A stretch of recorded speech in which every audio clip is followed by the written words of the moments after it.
No.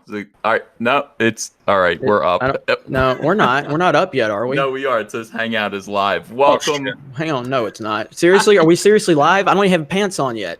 Put your pants on. Let's go. Let's get moving. We've got a high council to do, and we've made people wait. Hang on just a minute. Hang on. No, All right, sorry. Is pants. putting on his pants. Sorry, I had to put my pants on, everybody.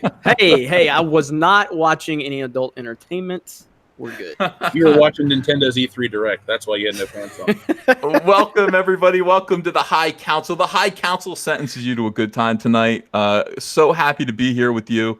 The first time I've been live in like 2 days. I stopped going live for a little while. But we're live again, and it's a great time to be live here with my brothers. We've got Jeff Hicks from the incredible world-class Bullshitters.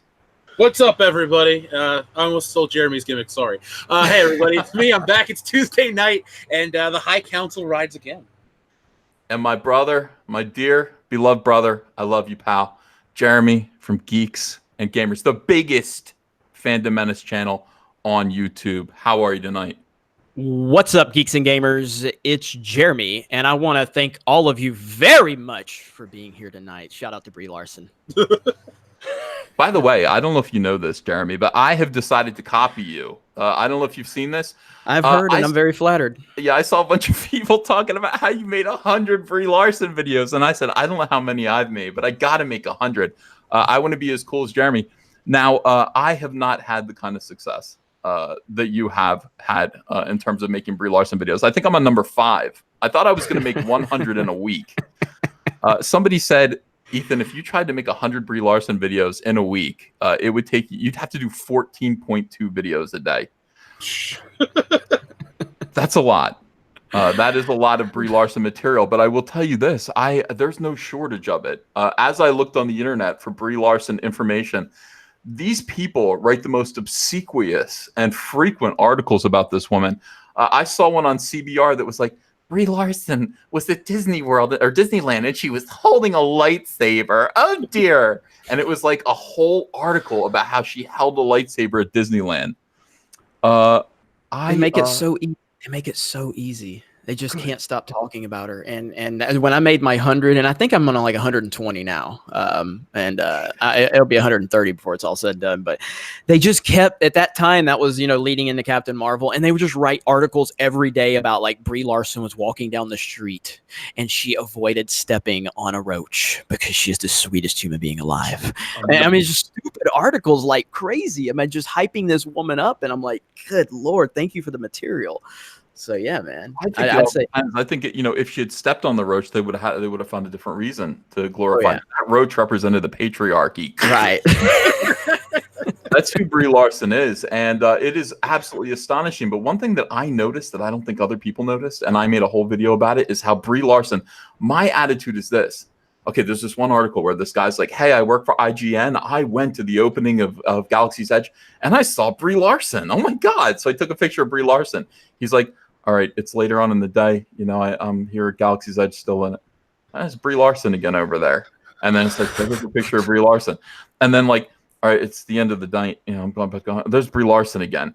When will Brie Larson go home? The movie is over. Okay, it's over. Captain Marvel is over. You can go home now. And she won't. She's lingering around Disneyland, hanging all over Bob Iger. Please go home.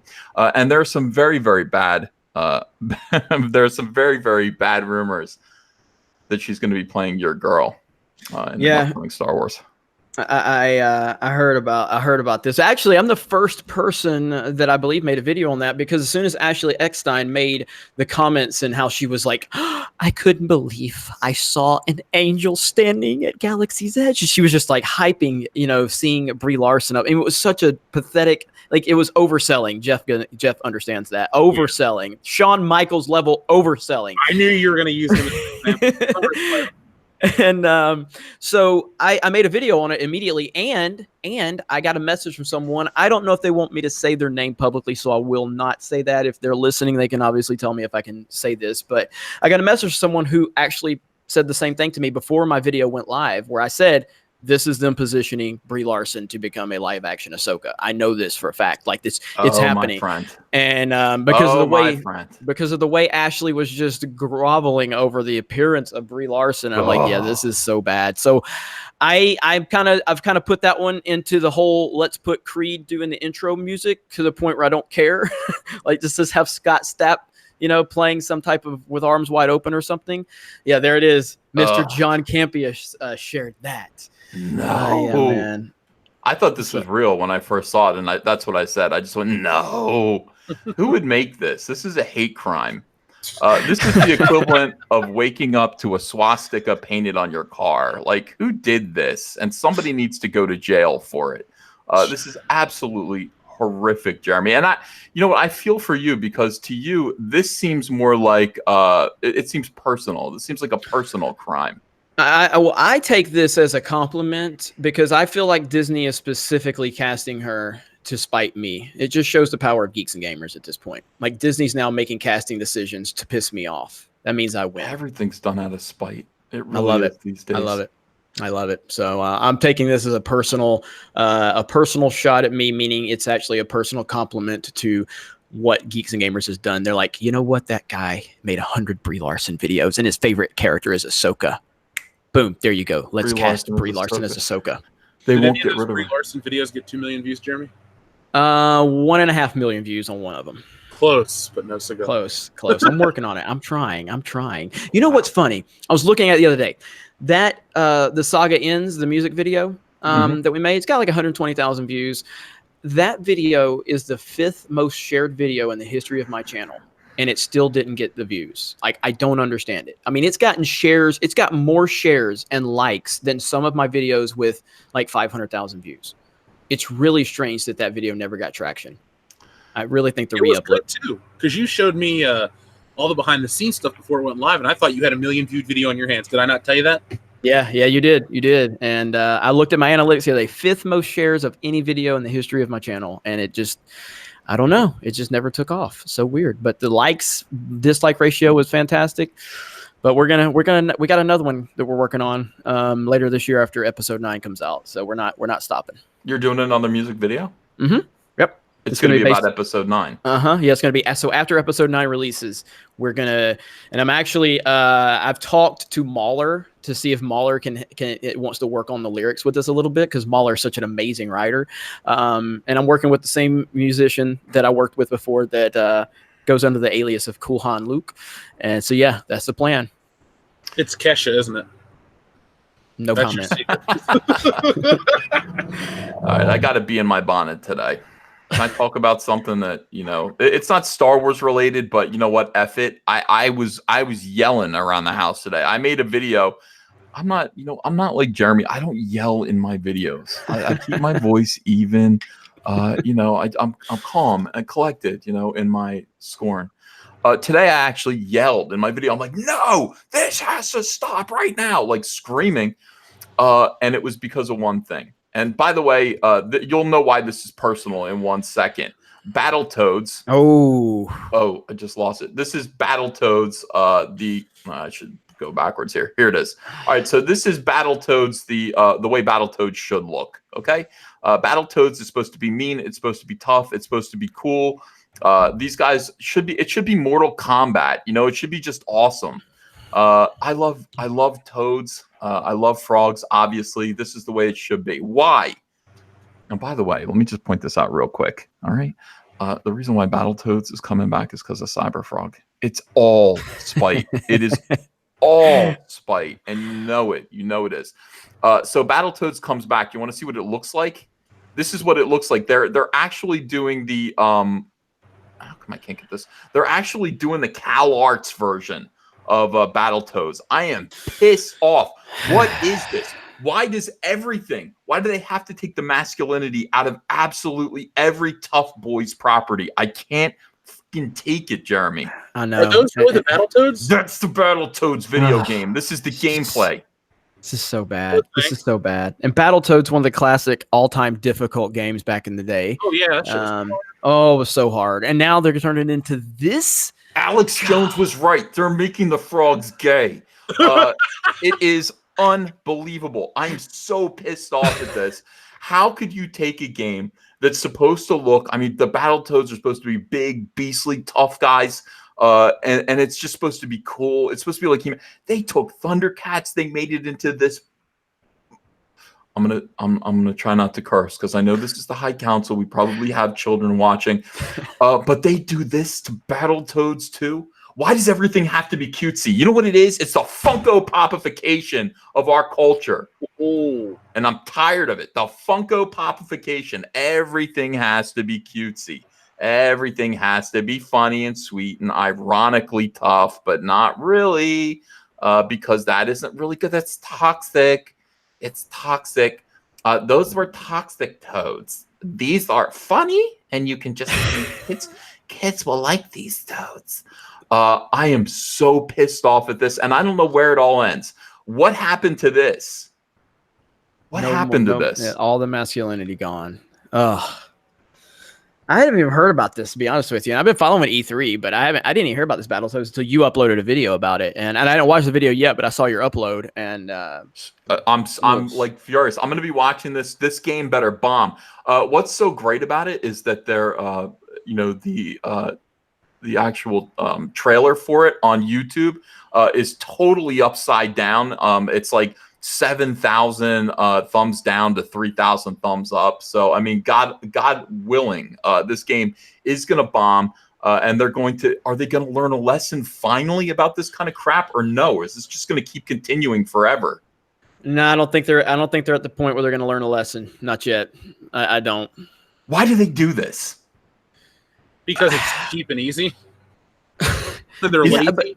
Well, like there's an easy excuse for them of why they do it to movies, like because they can push the identity politics, and if it fails, like a Ghostbusters, then they can play the victim card. So even though it's stupid and it doesn't make sense, there's a SJW logic reason why they do it. What I don't understand what the logic is to this with Battletoads and Thundercats. Why are they taking the masculinity out? Why does everything have to look like the Fairly Odd Parents? Why does everything have to look like SpongeBob SquarePants?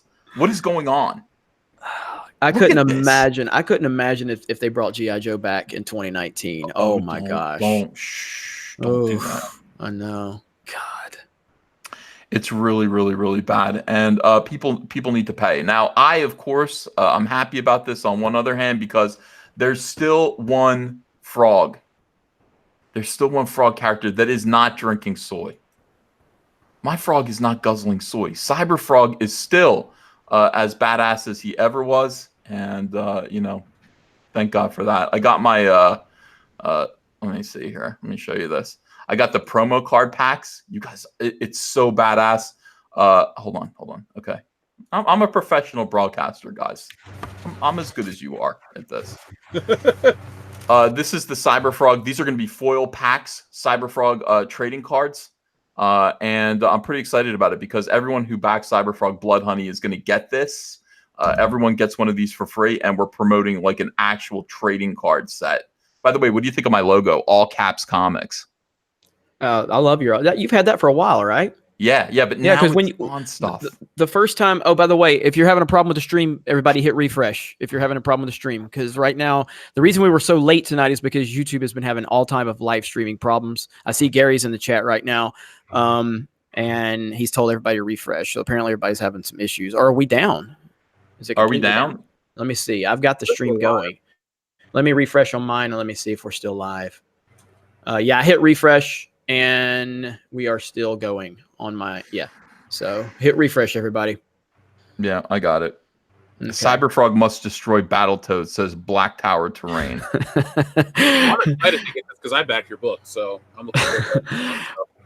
Yeah, the first time I saw your all caps logo, I believe is when you created the live streaming channel, if I'm not mistaken. Is that the first time I saw it? Yeah, it went through it went through a couple of relaunches and revamps, but like All Caps Comics now, this is the perfect logo. I mean, I didn't notice this. The guy who created this for me is such a genius.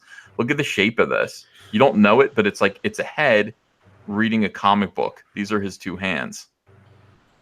Look at it. It's like, did you see it or no? Oh yeah. All right. Just making sure that I wasn't hallucinating. I hope I wasn't the only one who saw that. I'm loving that Cyberfrog promo card. That's sexy. Yeah, well, this is just the foil wrapper. Inside will be the 2 promo cards that that it comes with. So I'm very excited about it. Everything's going to press. I'm, probably within a couple of weeks, I'm going to have a copy of the book in my hands, and I'm just going to cry, Jeff. I understand. Jeff, put it on the subway. What is that? You mute yourself. You come back. I understand. Sorry. Hey, last week EVS, it was so I'm moving my entire studio around because I put new carpet in. So I had stuff everywhere. All of a sudden, like during live stream, a light falls, like because I have them on the little tripod, and it falls and lands right on my microphone. Everybody's like, "Oh shit, he's dead. It's over." And I reminded everybody when that. When I got my power out, that was when you created Force Ghost Jeremy. When you're like, he's dead, and they created Force Ghost Jeremy. Well, there's so many Jeremys now that it doesn't matter. We at this point, what are there, like 300 different Jeremys? Yeah, I think there's 300. We had like 4 or 5 more created during my live stream the other night. I can't keep up. One of them was so funny. I can't remember what. One of them was Gay Jeremy. A Gay Jeremy was created. Dead Jeremy, which is right there in the chat. There's a dead Jeremy. There's a dead Jeremy. There was a Disney shill Jeremy where somebody put Christian Harloff or my face on Christian Harloff's avatar. Wow. All right, so I don't know if you guys know this, and Jeremy, I'm glad that we've got the living Jeremy with us. Let's talk about the Star Wars news this week. There's some Star Wars news. There's not a whole lot, and maybe you can fill me in on the rest. By the way, Galaxy's Edge is rolling. People are saying it's completely ignores the original trilogy, which is interesting. What have you guys heard about the of Galaxy's Edge?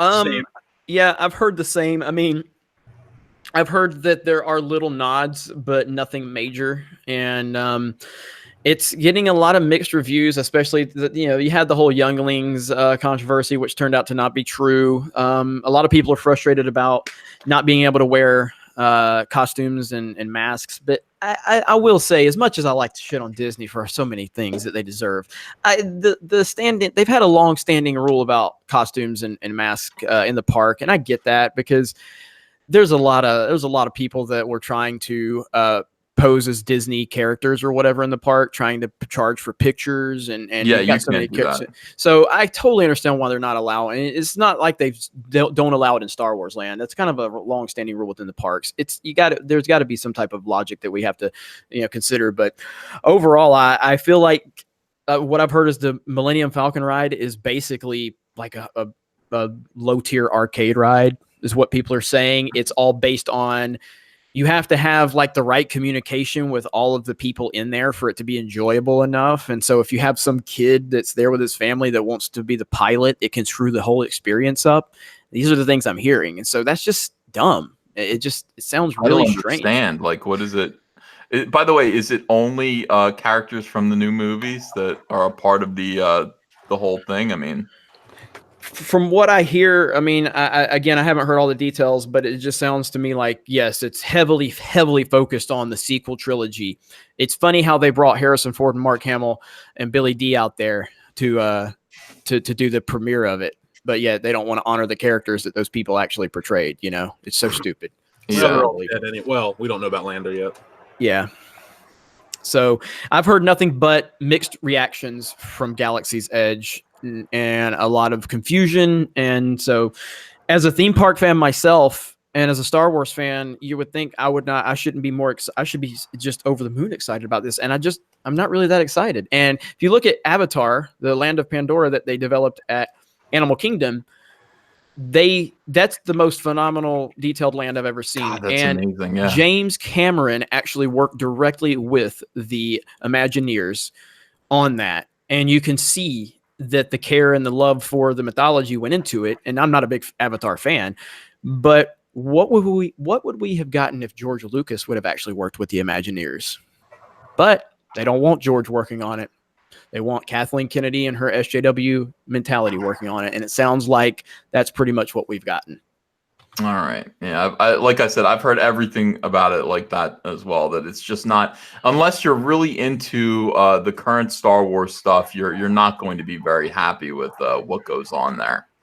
And that is too bad. Because I hate that stuff. I don't care about any of these new characters at all. I cannot wait for this to be over.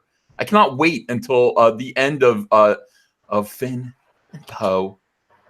I'm a little worried about Rose Tico. My Rose Tico, who, again, the rumors that I've heard are that she is going to be killed in the first 5-10 minutes of the Star Wars Episode 9. I don't know why they could be that cruel, but they are.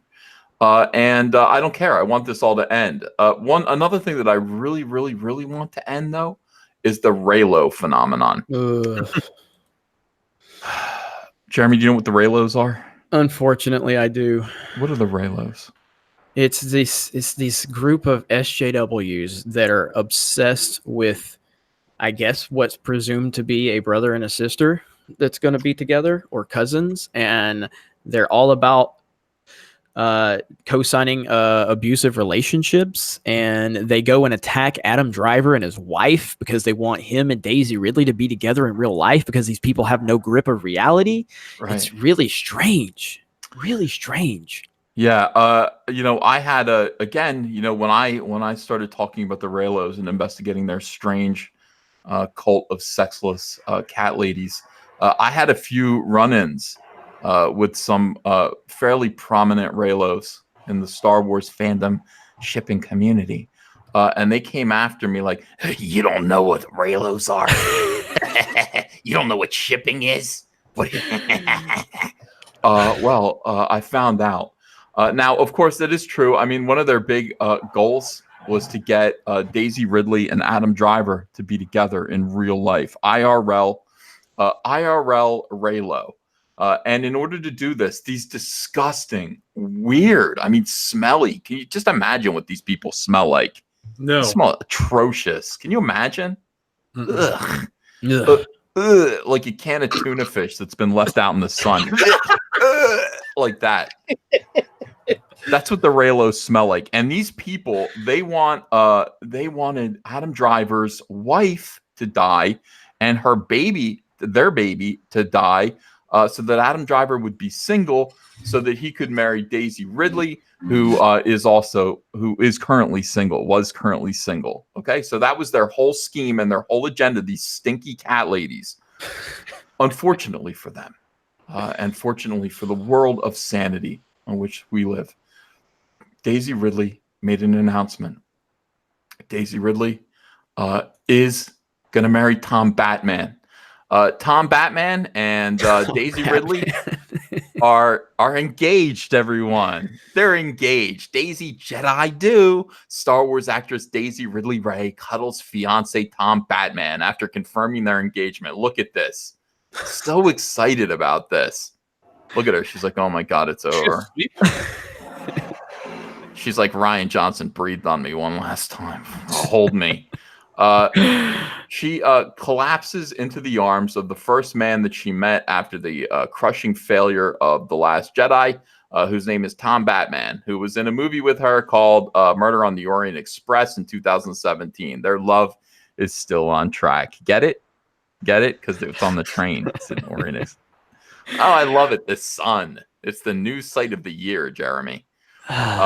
London-born Daisy, who dropped out of university to concentrate on acting, was a virtual unknown when she was handpicked. Get it? Because she's picking her nose here. For the lead role in Star Wars: The Force Awakens in 2015. And this is a nice shot of Daisy Ridley Ray, whose neck looks like my thigh in this picture. I don't know what that is.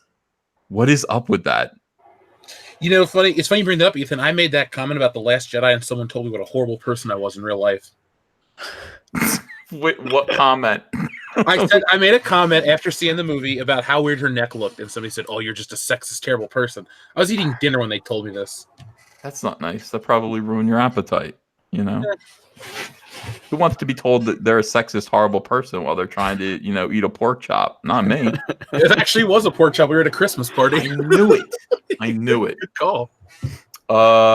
Yeah. So this is her ring. and she is very excited. Look, oh, it's wonderful. I want to also point out how proud I am of her. Look at, he's like, look, your forehead's huge. They're right. He's like, you're 80% forehead, just like they're saying on the Fandom Menace. I don't think that's nice, Tom Batman. You're about to marry this woman. You know, don't make observations like that. So he kisses her anyway. He's like, it's okay. I still love you, even though your forehead is like a 5, 6, or 7 head. That's fine. Hooray. Hooray. So eat it, Raylos. It's not happening. It doesn't look like at this point your dreams, your weird, disgusting cat lady dreams will come true because Batman, Tom Batman. By the way, he'd make a much better Batman than the sparkly vampire. Yes or no, Jeff? 100% yes. I like that Very chin. true. I would rather have I want EVS as Batman over Robert Pattinson. Oh my God, I would make a really good Batman. Yeah, I think that would work. Of course it would. Elric Hyuga says she looks depressed even when engaged. She's like, what do I have to smile about? This guy's like, you're in for it, dude. I hate to tell you because you look like a nice guy, even though you've got 2 earrings in 1 ear. You look like a swell fella. You're in for it, dude. This one is she's the next Hollywood actress to flip and become Brie Larson. And you know it's right around the corner. Even though she did say that there were only 2 genders. I don't know. I don't know how I feel about her. How do I feel? I give Daisy Ridley a lot of credit for the fact that she is pretty much a one-trick pony when it comes to the fact that she's a star because of Rey, but yet she's had the guts to speak out about Reylo and 2 genders. That's pretty ballsy. She told Steele Saunders where to shove it, and I've got to admire her for that. Yeah, and again, considering she's in this Hollywood bubble and to speak out like that, I think that takes a lot. So I'm not saying I'm going to have confidence that she's going to stick to that because I'm sure the Hollywood bubble will get to her at some point, probably. Yeah, I just picture her telling him, "Don't tell me to smile. I ain't got nothing to smile about." I just picture that happening. You know, that's right around the corner. What do you think, Jeff? I try not to think about Daisy Ridley, to be honest. Like I'm just waiting for December to come, and then her fame is over. Oh, well, did we ever see Hayden Christensen again? Like once in that movie, Shattered Glass, whatever it was. Guy. Oh, Jumper. Is that what it was? Yeah, Jumper. He didn't really do too much. He really seems like a nice guy. I like him. He does. As a person. Yeah. But you know, if you didn't like him as Anakin Skywalker, all you had to do was wait because he didn't get any other work of note. Yeah, and that's what Daisy Ridley will do. That's kind of the way it works, isn't it? I mean, you are going to be typecast as this Star Wars character for the rest of your life, huh? I mean, that's why it's proof that Harrison Ford is probably the greatest movie star ever. The man nothing was going to stop that guy from being the man. You know what I mean? Nothing. It didn't matter. Han Solo, such an iconic character, but he's so beyond that because he's a megastar. Yeah, well, he has all kinds of charisma and everything. I mean, that guy, he was just supposed to be, what was he? He's just supposed to be like a carpenter on the set. And they just pulled him off of out of nowhere. You don't find people like him everywhere. You can't find another, look at these weirdos who they resort to. I mean, why do we have Finn and Poe? These guys are interchangeable like that. You can't, they could be anybody. Anybody could have played these parts. And in fact, I wouldn't know if you replaced Daisy Ridley tomorrow. I wouldn't know. Just replace Daisy Ridley with anyone, and I wouldn't know. I wouldn't notice. And I invite you to do so. A lot of people are worried tonight. A lot of people have been sending me messages. Have they been sending you these messages, guys? What messages would you be speaking of, EVS? The one that says, "Is Lobot going to be in Rise of Skywalker?" I have not heard this one yet. Okay. Some people are concerned. This is comic book /Star Wars. Is that a / or a /? Where's it at? Right, I can't see. At the top of that, it says. Oh, there. That is a /. Those are because it's leaning forward. Yeah. Like this part's forward. Okay. So Jamie Jurak writes and answers the question that we're all wondering: will Star Wars, the Reese of Skywalker, feature Lobot? Look at this. It's ridiculous. Jumping over it. Here's why this theory has come. What is this? Okay. Here's why this theory has risen to prominence. Star Wars The Rise of Skywalker hits theaters this year, and it will see the return of Billy D. Williams. The actor best known for playing Lando Calrissian will be stepping back into the role for the first time since Star Wars Return of the Jedi in 1983. Recently, a Star Wars fan on Twitter pointed out that Williams is wearing the same wrist comm look that he rocked back in Star Wars The Empire Strikes Back in the new movie. You see it? I see it. Mm-hmm. You know what that is? I'm waiting for you to tell me. That's his Lobot alerter. Is that what it's called? A Lobot alerter? That's what I call it. He used this device to communicate with Lobot. Trademarked by EVS. That's so stupid. Is Lobot going to be in the movie? Who gives a shit? Who cares? What did Lobot do? Why are we talking about? I mean, people are they're scrounging for scraps of anything that they can get excited about with this movie. Oh, God. It's so bad. I really think this is going to be a train wreck. I really do. You don't think Lobot could save it, Jeremy? I mean, at this point, he was. Now, a lot of people have wondered at this point. Now, this is the other thing about this. This is why this is important. Were they partners? Lando and Lobot. Oh, God. Shane Peterson calls him low bottom. Now that would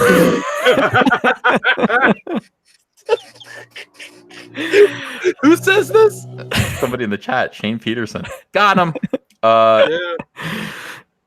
This is why people are concerned. Okay, Lando now is famously pansexual, and of course, people are now looking over what we remember of Lando Calrissian in The Empire Strikes Back and Return of the Jedi for clues. This just seems like something that, it's suggestive. It's a little suggestive. All right, so Lobot is a human with a brain-enhancing device that allows him to contact directly with the city's central computer. Most people would call that like an iPhone in this day and age, but not in Star Wars. I had the light in the VF pick, the Vanity Fair pick, but is Lando wearing his wrist comm from Empire Strikes Back? There's no way Lobot is in Rise of the Skywalker, or The Rise of Skywalker. Is he? This is so cringe. It's just the fact that this even exists is so cringe. The actor who played Lobot, John Hollis, but he passed out. He passed away. Passed out. He passed out. Dude, that never woke up. Everyone pour one out for John Hollis. Lobot tonight. Let's remember. Can we leave the misreading of words to me, EVS? That's my shtick, okay? I'm losing it, dude. I'm really. Oh my God. All right. But he hasn't stopped the Star Wars franchise before. Rogue One, a Star Wars story, featured Grand Moff Tarkin. So are they going to actually CGI John Hollis as Lobot? I don't see why not. It's worth the money. A lot of people are. It is worth every penny. But people are going to point out that doesn't look exactly like John Hollis, if they don't get it right. So let's see. That would be a cool Easter egg and something JJ would completely do, says Fajitsky. All right. Be still my heart, says Rachel Heine. Matt Smith is Lobot. Mind blown. Whoa.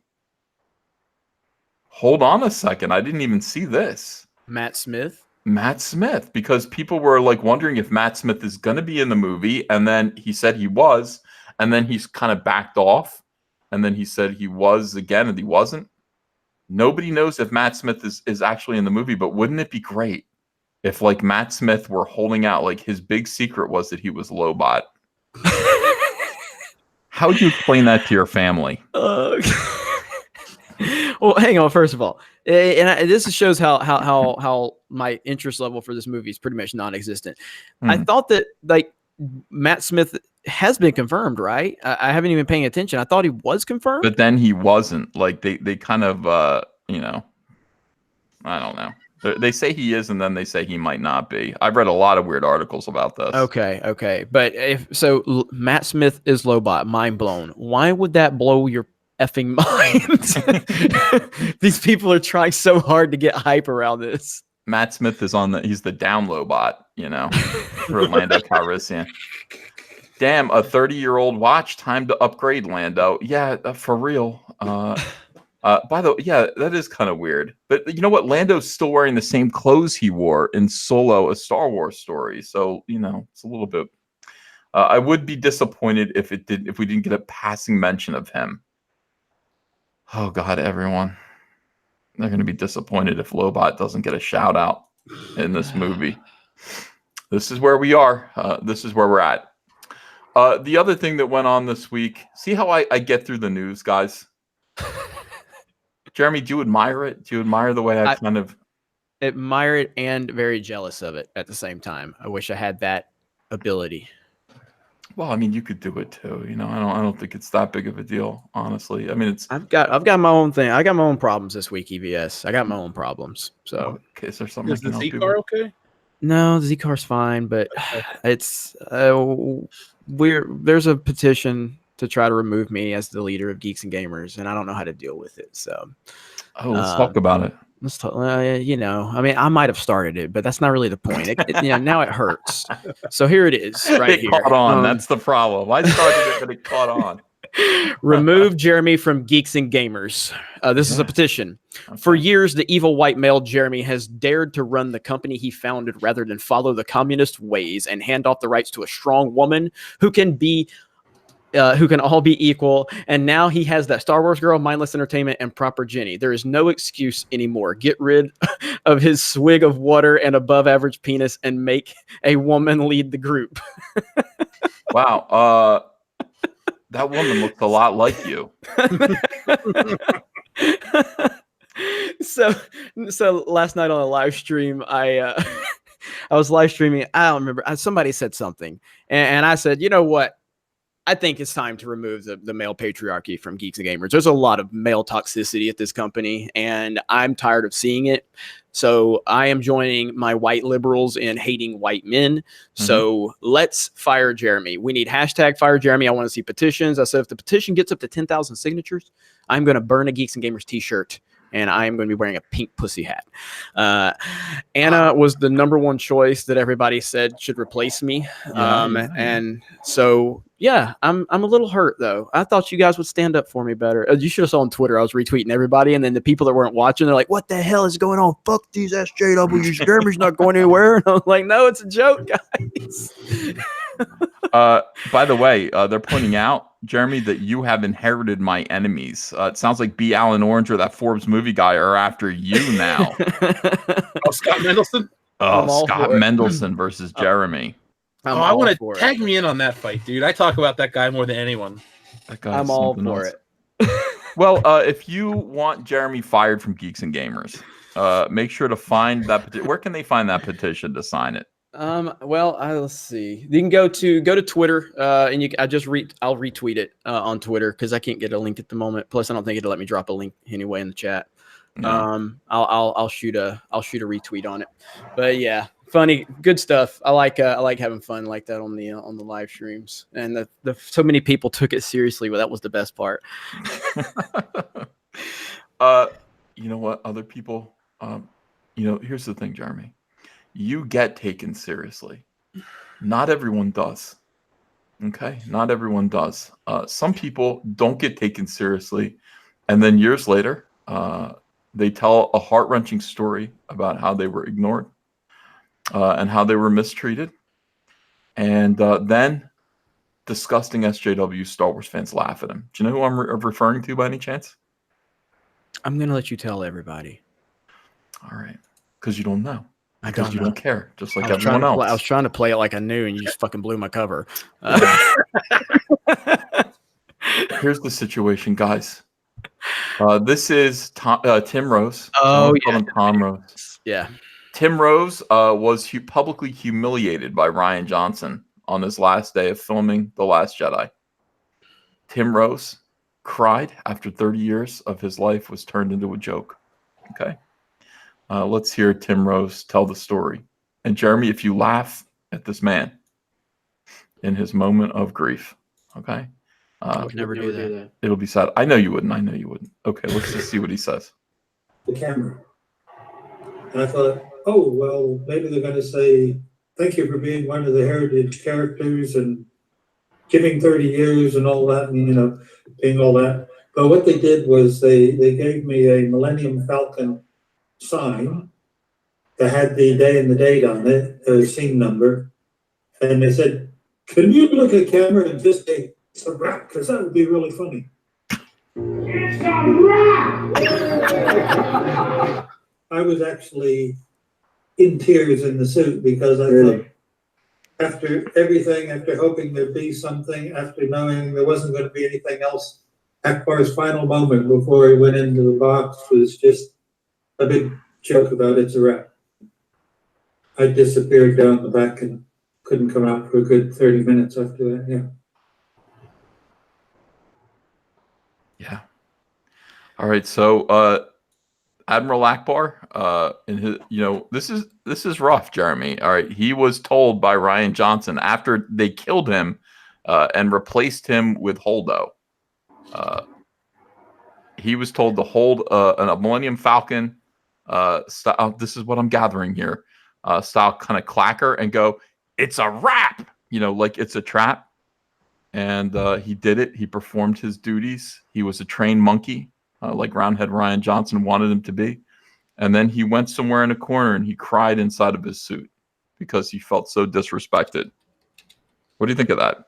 I think that just continues to prove what Rian Johnson has done to Star Wars. He has no respect for Star Wars. He has no respect for anything that came before it. And we have tangible evidence. This is also, remember Tom Kane, who was the voice actor for Admiral Akbar. He tried to criticize the whole Holdo scene at Star Wars Celebration, and they shut him down. They made him stop talking when he was criticizing on the Star Wars stage. He was criticizing the Holdo scene, and they shut him down. They actually told him to stop talking about it. It was one of these. It was one of these IGN editors. Max Schofield. Yeah. Actually made him stop criticizing Holdo. I mean, it's unbelievable. It's unreal. People out there, the Holdo Gestapo. Stop. Don't talk about Holdo. I made a whole video about that where I extended slow mode and sped up like the guy's freaking out as he's trying to tell him to stop doing that. So funny. Oh my God. I gotta find that video. That was great. Now you would think fandom would be sympathetic towards this man, this great man. Oh yeah. Well, the real fandom is, but not the people you're about to show us. No. I was in tears. They made my character a joke. Your character was always a joke, bruh. Remember, It's a Trap is a meme. Tim Rose really is butthurt. I don't need to read any of his interviews ever again. Jeez. He's always been a joke character, you half-wit. Should I break out my soy voice for these? I think so, Ethan. I think that there's never been a better time than right now. Okay. Hangerbay says, oh, boo-hoo. He was always the bit character. Who cares? It's a big space wizard movie for kids, you big babies. Oh, wow. This next person says, legacy. He's only known for 3 words, and that was because he became a meme. Was his own fault. The small paycheck should have told him he had next to nothing role and still chose to do it and still expected a big important role. Why? These are the worst people on the face of the earth, aren't they? They really are. Unbelievable. They're not Star Wars fans. Yeah. They're not Star Wars fans. These people wouldn't, if you're a real Star Wars fan that has been following this for so long, you would never say things like this about someone that just portrayed one of the characters, the iconic characters, and just talk shit on them when they're expressing that they're emotionally hurt over how the character was treated and how Rian Johnson treated him. These people they'll kick you when you're down, man. They really will, because they don't care about Star Wars. This is the crowd that Disney wants. This is the crowd right here. Disgusting. Akbar is the meme. He's had about 4 minutes total in the franchise. You act like Ryan kicked the guy's dog or something. The AT-AT chat says, Akbar is essentially a 6-foot toy. Memes made him important, quote unquote. No more death sticks. And then this one here from Assad. This just there are a couple more that I want to read, guys. Please indulge me. Actually, this is my favorite thing to do, is add the soy boy voice to these horrible SJW scumbags. Do you care, Jeff, if I do these? I love it. All right. How about you, Jeremy? I am 100% supportive, and so is Macho Man Tranny Savage in the chat. Oh yeah. Every time I see that account, I have to That is laugh. literally the best screen name I've ever seen in my life. And cheers. Hello, Macho Man. You know why I'm saying hi to you. Admiral Akbar is the meme. A joke. He's not a character. He's basically a gag. This isn't disrespectful to Tim Rose, and Ryan Johnson isn't being a dick. Y'all need to grow up and stop being naive children who take everything at face value. Wah! Ryan Johnson was mean to Akbar. I'm sorry. These people are horrible. Twitter needs to be taken away from some people. All right, here's another one. He was in the trilogy for 4 minutes. He's not a fucking OG. He's a glorified extra. He had 3 lines in total. He has clearly developed an ego with a stupid meme. This is like prune face bitching. He didn't get a call for Rise of Skywalker. Well, how do you know that he did? How do you know? If prune face is in there, I'm going to be like, in your face, Moonshadow Dark. And then again, it just goes on and on. Look, now they're denouncing him. Like, it goes from one thing like, this isn't serious, like not a big deal, to like, this guy doesn't even deserve to live. Look at this. He'll always be an overused meme to me. Akbar is the joke character, and Tim was so out of touch with reality that he thought he was as important as the main cast. Please tell me someone made this up and Tim Rose isn't really this much of a baby. Why do so many people take the meme squid that seriously? And then this guy goes, Charlie Ashby, you mother effer. I'm sorry, excuse me. This guy down here, Charlie Ashby, he was like, if you see Ethan at Star Wars Celebration, please call the police to arrest him. He's a Nazi. This guy's the worst of Star Wars fandom. He goes, I can't believe that disrespected my fish puppet like that. What a dick. It just goes on and on. So this is the thing, okay? Now, ordinarily, if this guy, if Admiral Akbar, if Tim Rose had come out and he had said something in support of Ryan Johnson's movie, I do believe he would be treated like the most important character in the Star Wars franchise right now. Admiral Akbar, a real hero. He earned his stripes. But because he dared tell the truth about the abuse he suffered at the hands of Ryan Johnson and the other Admiral Akbar, there's somehow both Akbars, the voice of Admiral Akbar and the guy in the suit, because both of them are coming forward and telling the truth, they've both been pilloried. I'm very upset about all this, guys. Hold on a second. I'm okay. You okay now? Yeah. No, but for them to just dismiss Akbar as nothing but a meme. I mean, you know, I know everybody hasn't seen the Clone Wars. I mean, Akbar, he was in, I want to say season 3 or 4. I can't remember. It was pretty cool arc that he was part of, and it's just so dismissive of how these people don't follow. They dismiss it because they don't follow Star Wars and know nothing about Star Wars, and they just will pounce on anybody that's a white male giving an opinion that's not in line with what they want to hear. The same reason that Ryan Johnson says there needs to be less white dudes in Star Wars, while being a white dude in Star Wars and taking paychecks and jobs, but claiming that we need less white dudes. These people are crazy. Unbelievable. Yeah, you know, it does seem like that because you do notice that the same people who are talking about how there need to be fewer white males in Star Wars are not willing. They're always white males, and it's not like they're willing to kind of step aside for the women or for the people of color. In fact, a woman of color, you know, they were bragging about this. JJ's like, yeah, I definitely think there should definitely be some women directors. And he, you know, yeah, this very, very talented African-American woman of color, even though that's redundant, was given the job of second, what's her producer? Second director?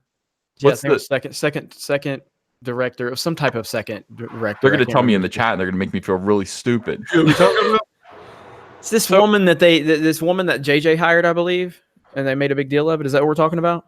Yeah, we're talking about that. Yeah.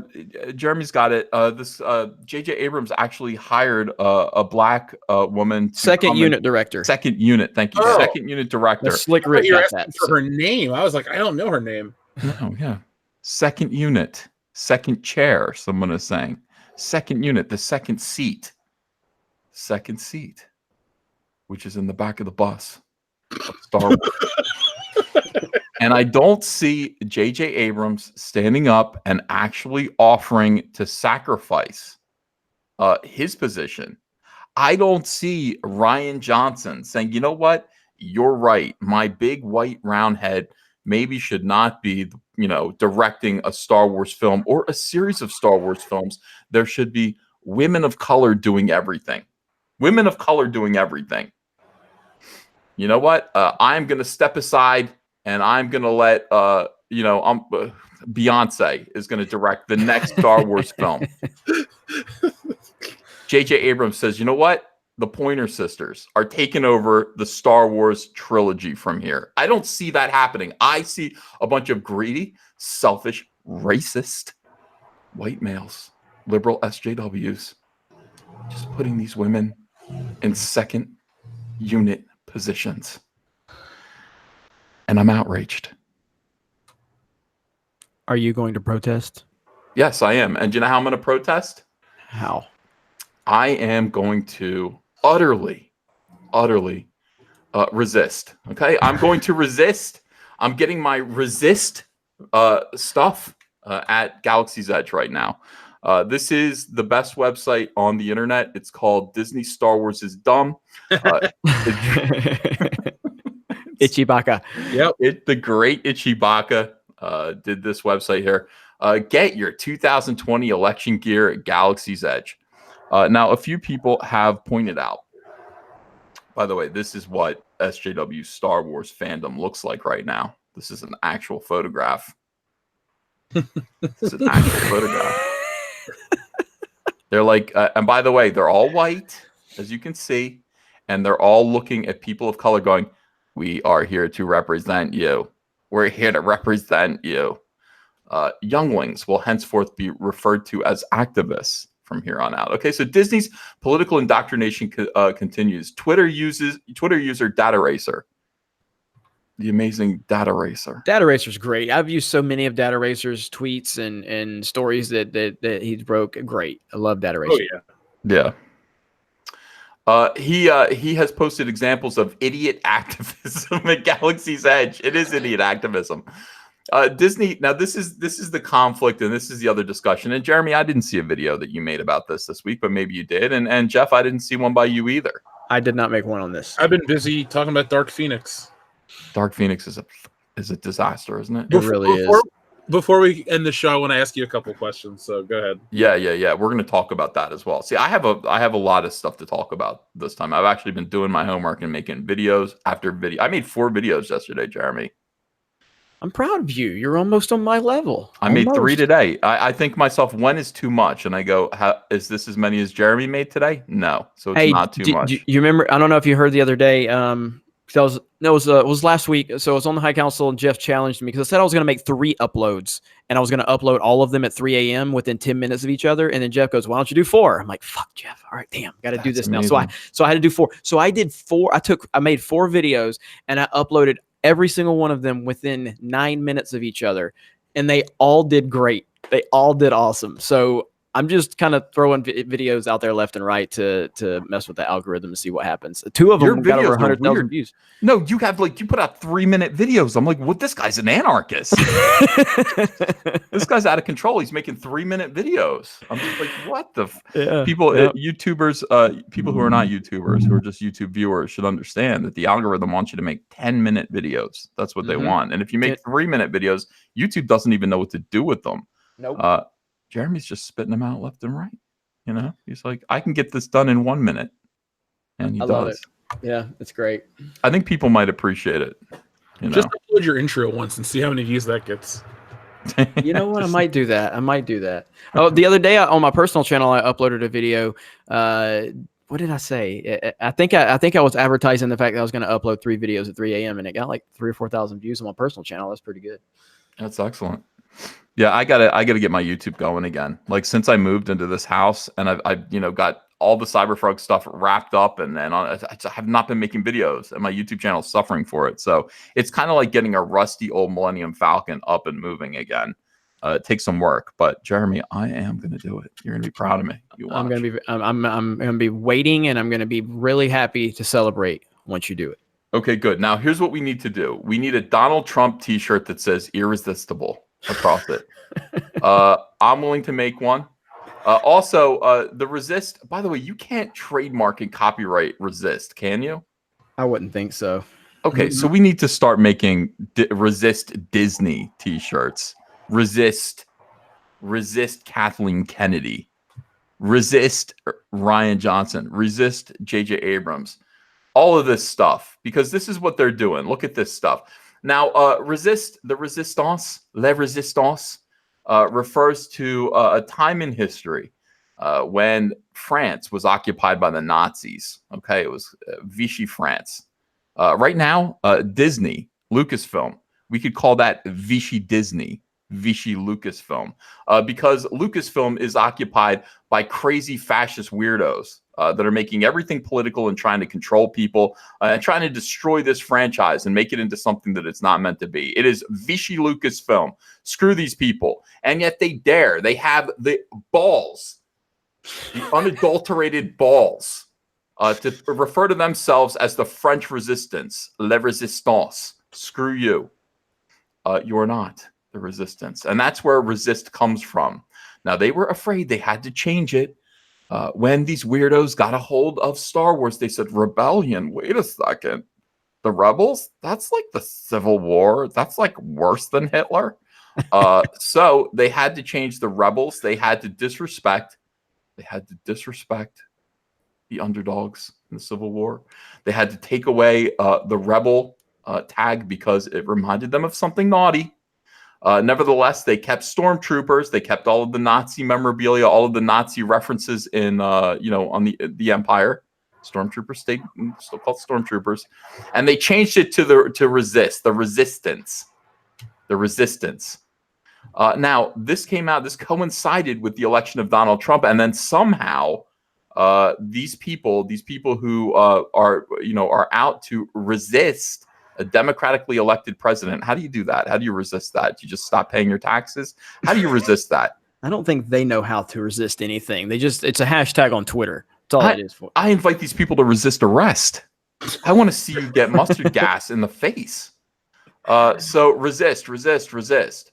Now, the weird thing about all of this is that Disney is fully aware. It's fully aware of the convergence. I'm making this thing, Jeremy, picture, I know you can't see me right now. Picture my two hands with my fingers splayed out, and then I'm combining them together. The convergence, you know what I mean? Oh, yeah. My fingers are kind of interlaced now. Mm-hmm. The convergence of the resist hashtag with regards to politics in the United States and perhaps elsewhere. I don't know if it's resist Brexit. I don't know what's going on. So they're aware of the convergence of that and Star Wars. The rebellion, now called the Resistance. And Lucasfilm is out there promoting this, allowing this to go on, as you can see. Doesn't surprise me one bit. It should not surprise you. Look what they're doing. They're such a pathetic company at this point. It's so pathetic what they do and what they stand by.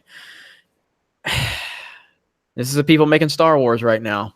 These people. I think it's good. I was gonna say, I think it's laughable how out of touch they are. Like, it's just embarrassing. It's humiliating. Look at this. Look, what is wrong with Carrie Fisher in this picture with her neck? What happened to it? Why is she holding her neck like that? Those buns are heavy. Don't lay a hand on my healthcare. Don't lay a hand on my Star Wars, you jackasses. Preach. Get the hell out of Star Wars. I've had enough of these weirdos.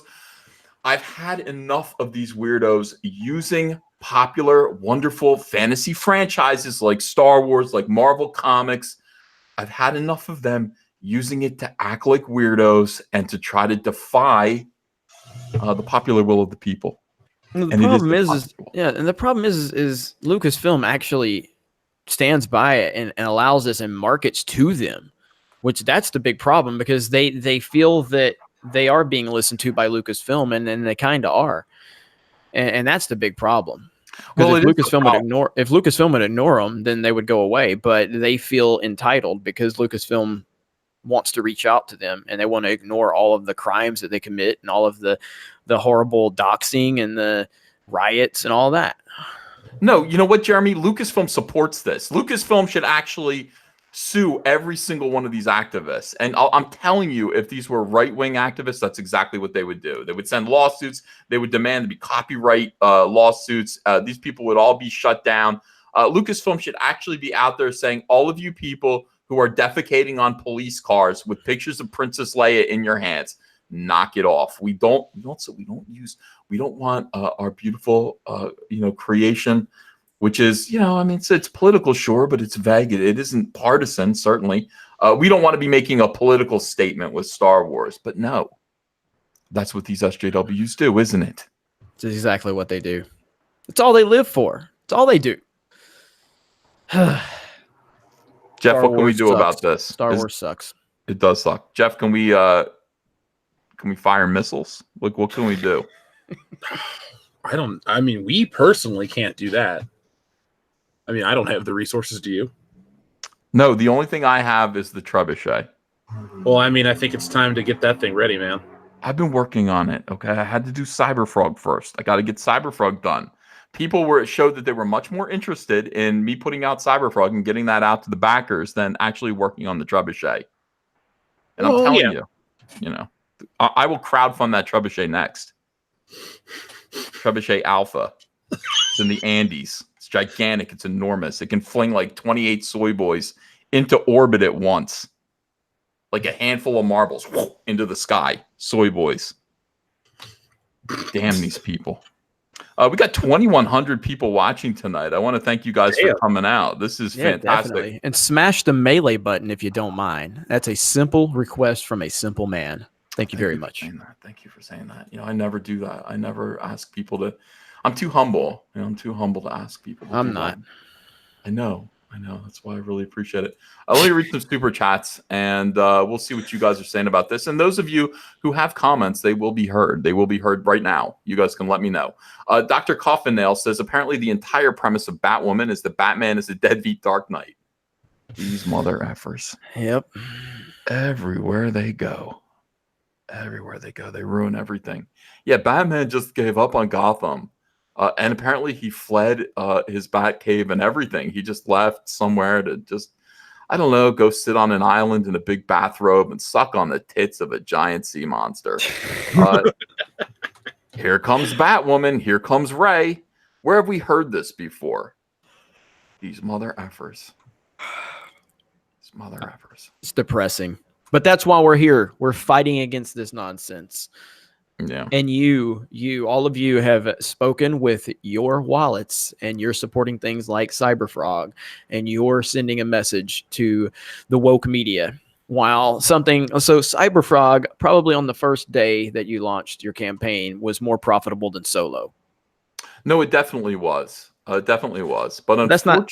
But in all reality, I don't know. I have a pair of used sandals that are more profitable than Solo. I go sell them right now at the Goodwill. We had a big meme. So. By the way, another good T-shirt, more profitable than Solo. We could be doing a bunch of stuff like that. We'll talk about that. Tim Riggs says, man, EVS doesn't even show up for the High Council when it's on his channel and then sticking his tongue out. You son of a...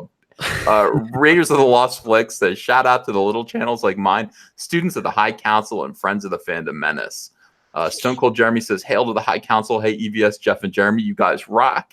Tim Collins says, oh my goodness, what a treat. Yummy Uncle Ethan meat. You know what? I think everyone named Tim is out of line tonight. I want to point that out. Antonio Cardina says, hail Caesar, I'm sorry for fat shaming you, sir. It was uncivil and rude. Well, it's about time all of you apologized and realized that I'm not fat at all. Not at all. This is just a meme. I'm very handsome. I'm slim. It's easier to say that when the camera's off.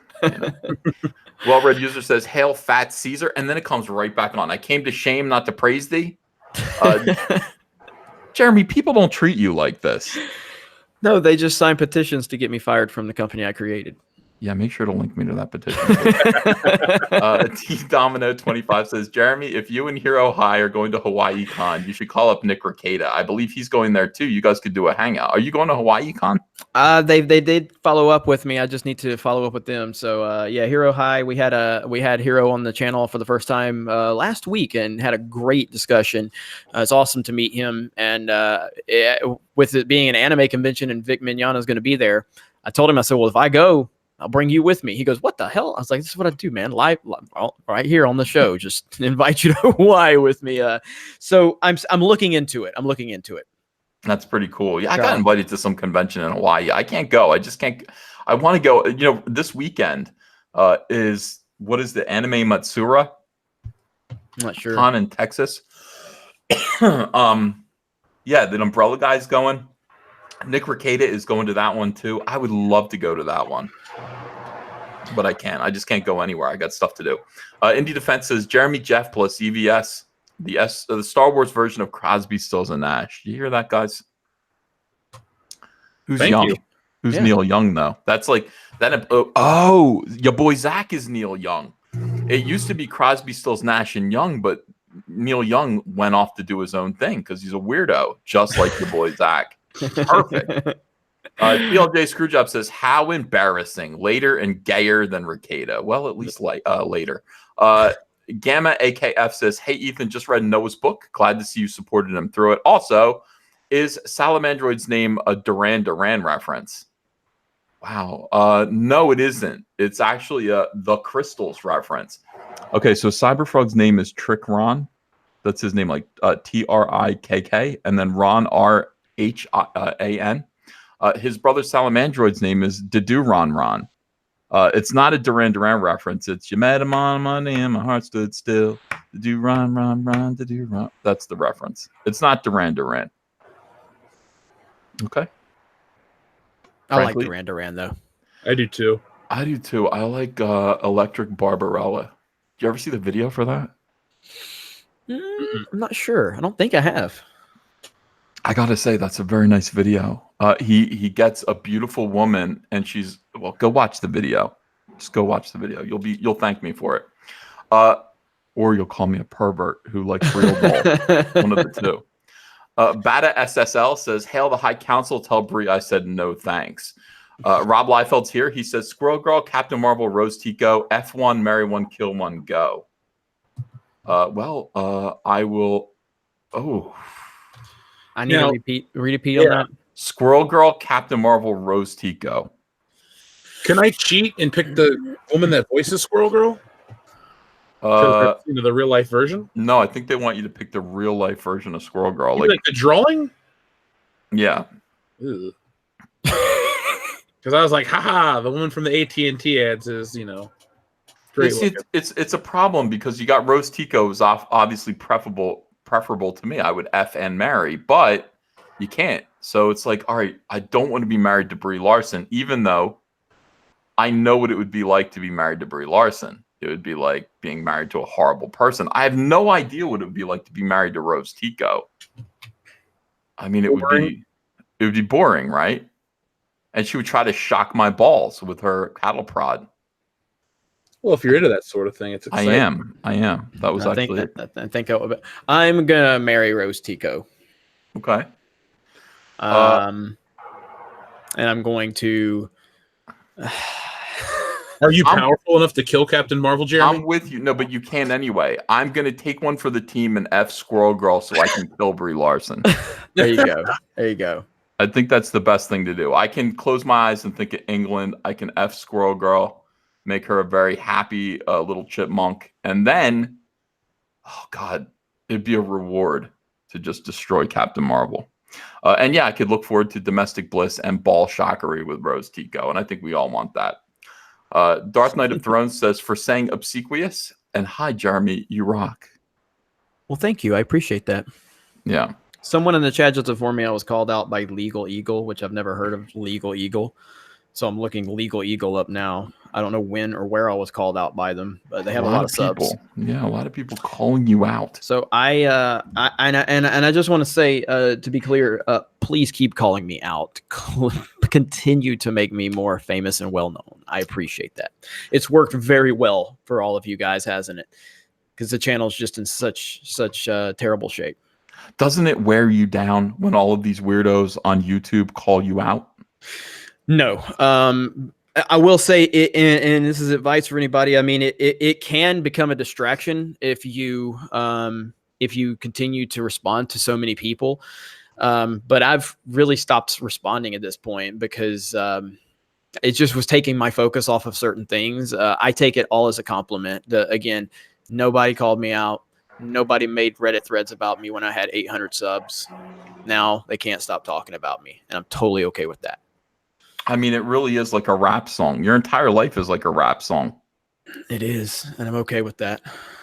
Why don't you make that your next video? Why don't you rap about how people cannot stop talking about you and they're just jealous? I can go full Tupac on some people now. I can do a hit 'em up video. Of course, that would get my channel taken down if I did a hit 'em up video in 2019. Just remember what happened to Tupac in the end, though. That's right. That's right. That's true. Hey, so Mauler, Rags, and Wolf did an EFAP about Legal Eagle. Okay, I'll have to talk to Mauler about it then. It's kind of what it is now, because I've been going on a lot of Mauler streams, and a lot of Mauler's haters are definitely coming after me now, which again, I totally am fine with that. I'm totally okay with that.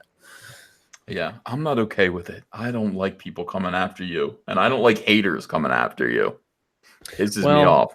It's always good when you've got the creator of Cyberfrog has your back. Thank you. So, it's about time somebody said something like that. Tim Collins says, the most eloquent elephant 5XL man. That is not nice. Mark C. Said, I thought Rosario Dawson wanted to be Ahsoka Tano. Does Disney hate black people? The answer is yes. To both of those. And Rosario would have been a much better choice than Brie Larson. And I believe she's expressed interest a few times about that. Isn't she dating Cory Booker now? I hope she is somehow. I think she's dating Cory Booker. What's up with Cory Booker? Cory Booker is he's not my senator in New Jersey. He's like North Jersey, but like, didn't he get caught like sexually assaulting another man in a men's room? It's hard to keep up with the sexual assault cases from senators, especially from the state of New Jersey. Well, this guy has presidential aspirations. I just hope that people don't continue to bring that up. I will bring that up many times. I cannot wait for the 2020 election because, like I said, this is going to be my new WWE Attitude Era. This is what it's going to be. I mean, that's what politics is now. It's the new WWF. It's what it is. So I'm looking forward to it. Yeah. Shane Peterson says they're state senators, Ethan. Yeah, but there are two of them, aren't there? I mean, am I confused? I thought there was like, I don't know, maybe not. All right. There are two senators per state, though. Of course. Yeah. All right. Tim Jeg says to Jeremy, roll tide from a fellow Alabamian, probably what they're saying. So, and roll tide back to you, sir. Okay. Jeg says everything is losing masculinity because of Marvel. TLJ Screwjob says the frogs will probably drink soy as a health pack. Neil Krosky says, what about the Dark Queen from Battletoads and her ham hockers? You got to see the Dark Queen and the way she looks in Battletoads now. I swear to God, she looks like Timmy's mom from the Fairly Odd Parents. Sick of this shit. It's out of control. It's out of control. Jeremy Smith says, Alex Jones was right. They turned the frogs gay. And nobody listened to him. And by the way, they shut him up. They took him off of YouTube so that we weren't expecting this. Dude, he showed up today at Crowder's Change My Mind event in front of the Google headquarters. Did you see that? No. Oh gosh, let me go to Twitter really quick, and it's the greatest thing ever. I mean, it's just, Alex Jones is a walking meme, and it's my favorite thing of all time. So let me pull Crowder up. Somebody retweeted it. So Crowder went to Google headquarters, or there's some kind of, I don't know, there's some here it is right here. This is the greatest picture ever. Let me do a screen share. So this is boom, there it is. It's the best thing ever. Oh my god, dude! Look at his buddy next to him. What's that guy's name that goes around? He argued with the. He goes around arguing with people. There it is. Crowder says, "Whatever you do, make sure this never ever becomes a meme." Oh my god! Oh gosh, it's so good. Alex Have you Jones guys made videos about this? Have you guys been talking about the adpocalypse and what's going on? Oh yeah, I have a lot. Basically, I've been making a point to say that YouTubers need to start, rallying together, regardless if we agree or disagree. Because at the end of the day, we all have a right to have our opinions on this platform, regardless of what those opinions are. And there's a lot of people on a certain side of the aisle that don't really feel that way. But that's how it needs to be. If you have a channel, you disagree with me, you want to criticize me, you have every right to do that. The only thing you really don't have the right to do is to threaten someone, dox someone, or anything like that. Try to create violence against them. Words don't hurt people. Yeah, there are rules on YouTube. I mean, people make videos, and you've got to be prepared to, to just accept the fact that if you become a prominent YouTuber, somebody's going to make some videos about you that are bullshit, and you've just got to kind of go, that's just the way it's going to be, because I'm going to make some videos about somebody, and they're going to think it's bullshit too. That's the way it is, and you've got to just kind of respect people's right to free speech on YouTube. That's a real thing that I wish people understood. The idea of trying to silence a YouTuber, false flag them, something like that, that is anathema to everything that this platform should be is about. We all kind of take this little agreement. There's a video on YouTube about how I kidnapped my ex-wife. Really? Yeah. It's a theory somebody had, that I'd kidnapped my ex-wife. And I looked at that and I went, moving on. It's like, I'm going to move on from this. And I'm sure that video is going to get hits now. But it's just like, okay, that's what YouTube is. I mean, you just have to kind of just accept that people make videos. Free speech all around. And it is a shame. It's a terrible, terrible shame that Steven Crowder is being silenced. For whatever reason. I think the best ideas always are going to win. Just let people say what they want to say. I mean, I made a comment. I'm not going to talk about who the channel is or anything. There's a channel that said some horrible stuff about me. Said I was racist, sexist, homophobic. Said I was intimidated by straight up. All these things literally were said by this channel. And then they got a strike on their channel, and I reached out to them, trying to help them get their strike off, because I don't really care. I don't care what you say about me. You deserve to have the platform. You shouldn't have got a strike, and it wasn't because of my video, by the way. It was a strike for something else, unrelated completely. I reached out and I just tried to give them some advice. I don't think they've gotten the strike lifted. It's really difficult if you get a strike. I mean, you have to jump through a lot of hoops, and there's a lot of things you have to do to try to get YouTube to respond. And really the most efficient way is to spam Team YouTube on Twitter. It's pretty much the best way you can do it, unless you have connections. Yeah. But yeah, it's just, we have to get out of this mentality that words are mean, and he said something mean and we can't do that. It's pathetic. It is pathetic. When I made my truthful, amazing expose on Brian Young, Swank Motron, he initially false flagged that video for bullying and harassment. But fortunately, we were able to convince YouTube of the truth, that it was to protect women, and YouTube agreed. And that false flag was lifted, and now everybody can hear everything that I had to say. And it's wonderful. It's wonderful. I love free speech. Yep. It's a beautiful thing. I have to say. All right, so Richard Weffis says, here's a few bucks for Ethan's upcoming sleep study. Yeah. Fandom Menace says, Ethan is present for the High Council. Of course he is. It's on his channel. That has nothing to do with it. LOL, check out the channel for highlights. You will not miss what I have planned for the 100th video. Perfect Blue says, shame about Battletoads. The more masculinity becomes rare, the more unique Cyberfrog becomes. Bravo. I know, that is true. That is true. Let's see. Jeremy Smith says, episode 9, Rise of the Soy Wokers. Soy Wokers. Ooh. I didn't see the woke part. Soy Wokers. Oh, yeah. Sheriff of Nottingham says, can't unsee Ray as Michael Jackson. Thanks, EVS. Yeah, I do have a theory that Ray looks just like Michael Jackson right before he died. A lot of people see that now, and they agree. The action figures are absolutely undistinguishable from Michael Jackson right before he died. It is really, really weird, but true. And every single version of the Ray action figure looks like Michael Jackson. So enjoy that in your head. Salvator says, "Hail the High Council, at work and can't stay long. Just wanted to say, oh, hi, Jeff, and tell Jeremy I met Ron Rudat on Sunday, a real American hero." A real American hero. G.I. Joe. Yo-Joe, baby. Yo-Joe. Yeah. Wanderer says, "Hail High Council, Rise of Skywalker should subvert our expectations by being a good Star Wars movie. Also, Rey and Kylo should kill each other." I wouldn't be against that.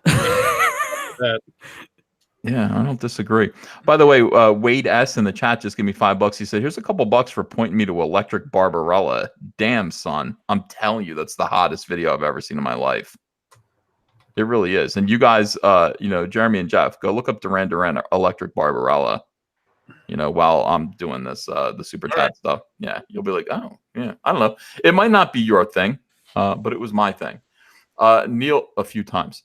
Neil Crosby, but just to play off that super chat about killing characters, this was posted on the fan page that Ruthie has for me on Instagram. I thought this was absolutely hilarious. Right here, did you know that Han Solo does not appear in the film Star Wars: The Last Jedi as a subtle nod to the fact that he is dead?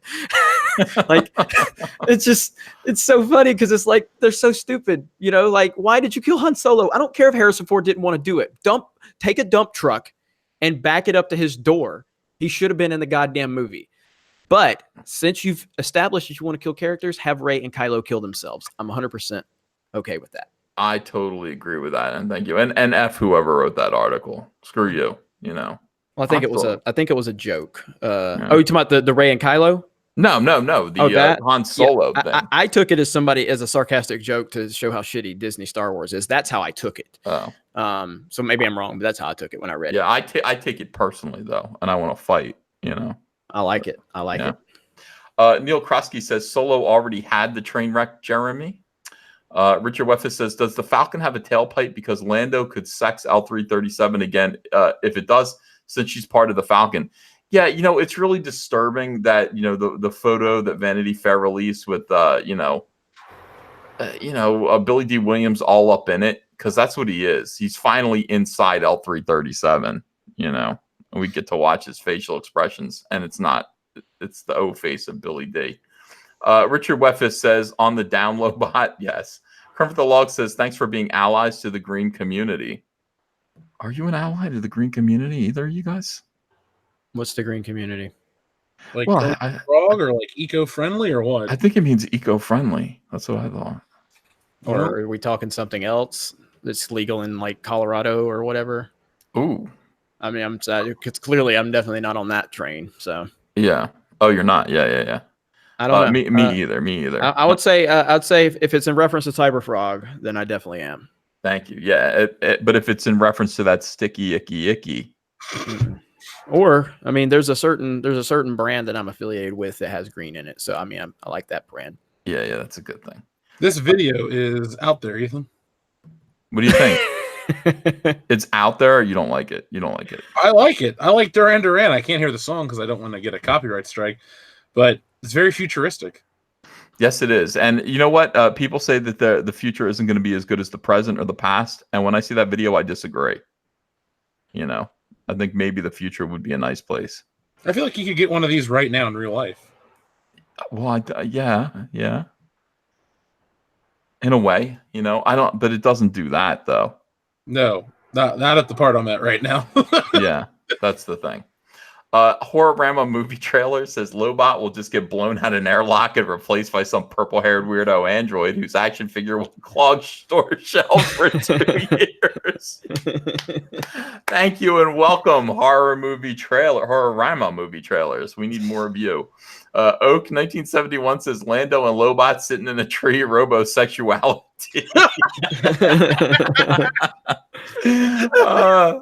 They're good tonight. On Movie Film says, don't know who that sexy biatch is on the right, but I'd like to turn her out on a street corner. I think he's referring to Jeremy there. No. Oh, me. I'm on the right. No, I think that was when I had the petition pulled up. Oh, I got it. Okay, good. I was objectified enough on my live stream the other night, so I'm used to it now, so it's all good. Yeah. I wish they'd just respect you for your brain. I mean, I've been trying for a long time for people to see, what's beyond. I mean, look, it takes a lot to produce what you see in these videos. It doesn't. I don't just wake up like this. But at some point, you got to see that it's what you see and what you're drawn to. It's not going to last forever, everyone. It's not going to be here forever. At some point, you got to look, because there's a lot of intellect. There's a lot of feeling and heart and passion here. And I need you to see that. They can't, because all they see are your wake up, no makeup selfies. And, very disappointing. Yeah. I am bald, though. Trapped in Disney's private dungeon, Jeremy says, Jeff, I barely managed to smuggle this message out. You must assemble the High Council and the Jer Army and break me out of the Galaxy's Edge dungeon. We're on our way. Well, state that one more time. All right, so Jeff, I barely managed to smuggle this message out. This is you trapped in Disney's private dungeon, Jeremy. Okay. He says you must assemble the High Council. By the way, if Jeremy's in a dungeon assembling the High Council, you can't. He's in the dungeon. It's just me and Jeff. And the Jer Army, that's different. And break me out of the Galaxy's Edge dungeon. Yeah. We'll do what we can. We'll take our time. Jeremy needs to spend a little time there. Yeah, a little bit. I'm okay with that. Richard Weffis says, Last Jedi, it's a crap. And Richard Weffis says, where the hell is Jeff? Sounds like he's in a French Connection driving simulator. I know. Sorry, I live on a busy street, and every 5 minutes some douchebag on a motorcycle is coming down the street. So it's that time of year. I like the winter for a reason. Yeah. Damajanai says, those are not fans. Those are hashtag spectators. Skotsky02 says, Art Butler, EU, Admiral Akbar, the respected general that came up with a winning strategy to defeat the Yuuzhan Vong, will always be canon to me. Jeg says, Jeremy in a pink pussy hat, but the Cubs wear blue. I mean, Richard Gray says, EVS could do his soy boy voice the whole live stream. Yeah, the other day I had your boy Zach on, and he's just like, I like your soy boy voice. Here's mine. And he did his soy boy voice, and it was no different. It was no different. It was you sound exactly the same. And he was like, damn. The Rookie Critic, wow, thanks for $20. Says, hi, guys. EVS, would you mind recording a few lines for a skit for me? Jeremy and Jeff are already down. If so, would Jeff please send the EVS the scene I sent? Thanks, guys. Hail the Holy High Council. This will be an awesome project. Sure, of course I will. I will send that right over. Hold on. And by the way, do it? Rookie, I haven't done it yet, but he sent it to me on Twitter. But Rookie, are you at 1,000 subs yet? If not, we need to get Rookie Critic to 1,000. He's closing in. He does a lot of great work for the Fandom Menace, and really appreciate everything he does. Well, I'm surprised he hasn't reached it already. He does really good stuff. Mm-hmm. Is he's already past 1,000? No, I don't think so. Let me look. All right, let me find the script he sent me. Let me look. I'll have to look it up. I'm on Social Blade, so I'm going to go to Social Blade and see. Oh, yeah. Let me see how many people we have watching right now while you guys are wasting time. We got over 2,000. There you go. Yeah. Here's the script he sent me, so. All right, so Rookie is at 900 and let's see. Let me do the real time before I say for sure. 9,000, you said? No. Oh, 900. He's below 1,000. So yeah, he's actually at 920. So he needs 80 change more. That right now. Yeah. All right, guys, we need people to go subscribe to the Rookie Critic. I don't know why they're not doing what we tell them to do. Boom, right there.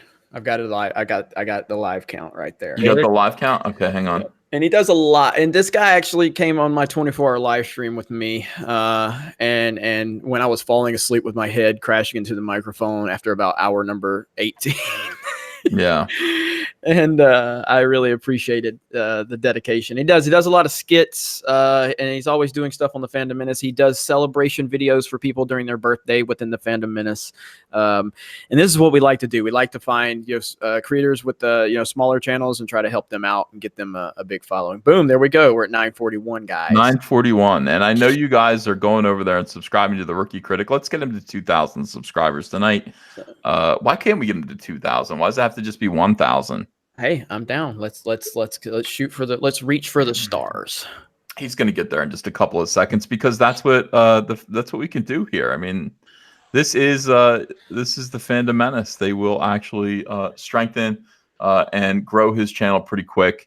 I do believe in you guys. Can we put the link in the chat? Last Crusader, can you spam out the link to the Rookie Critics YouTube channel so people don't have to just find it? Last Crusader, or anybody with a wrench, spam out that link to the Rookie Critic.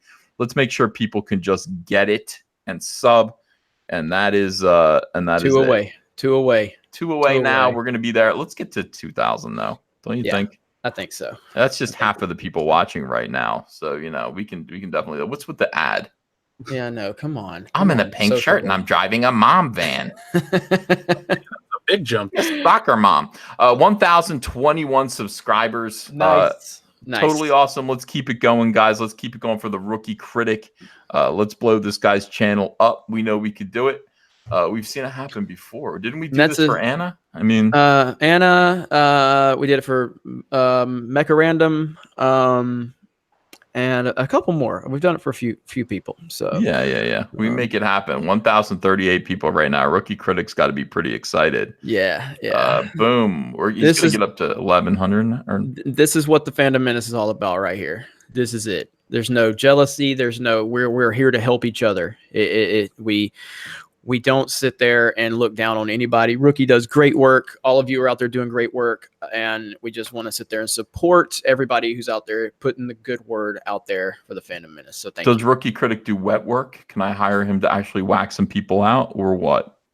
It's a possibility, Ethan, but I would rather not discuss that live with 2,000 people. So we can start. Yeah. Let's see. Wow, look at this. Amazing. He's at 1,103 subscribers now. As we keep pushing the Rookie Critic. If you have not yet, if you're in the chat and you haven't yet done this, Last Crusader is actually putting the link in the chat.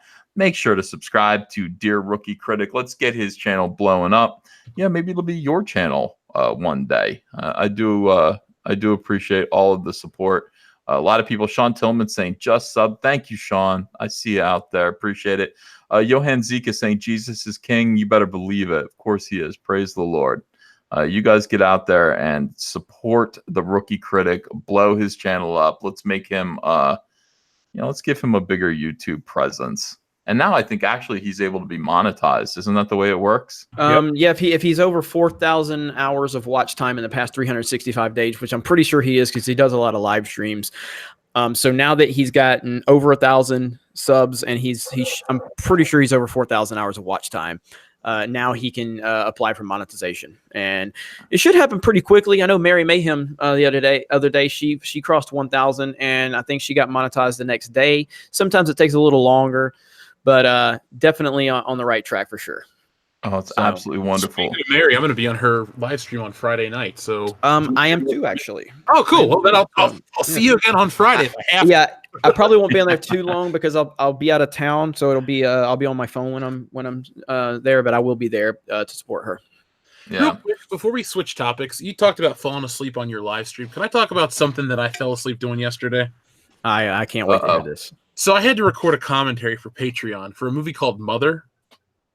Oh gosh, is that with Jennifer Lawrence? It was the biggest piece of shit I've ever seen in my life. So that's a weird effing movie, dude. All right, it messed me up. It really messed me up. I saw that in theaters, and I had to really think about that movie, and it's a effed up movie. It's really effed up movie. Yeah. I've never been watching something and passed out as like a self-defense mechanism. Seriously, like I'm watching it and it's at the beginning of the movie where they break this glass egg thing, and I'm just like, I can't stay awake, and I'm just like dozing off. So if you're out there, listener, that requested it, thanks. Yeah, that sounds like a review to me. That sounds like the review that actually makes sense to people. I could not keep my eyes open during it and fell asleep. That's great. What a piece of garbage. I got to watch Captain Marvel. I'm going to watch that tonight, I think. I'm going to do it. I want to make a review. First of all, I need more material so I can get my 100 Captain Marvel videos going. Who just unsubbed to Rookie Critic? I saw that. Are you kidding me? Guys, we need you to subscribe to Rookie Critic now. I'm going to keep reading super chats. Let's get those subs up and let's see if we can get him. Can we get him to 2,000? Is that possible?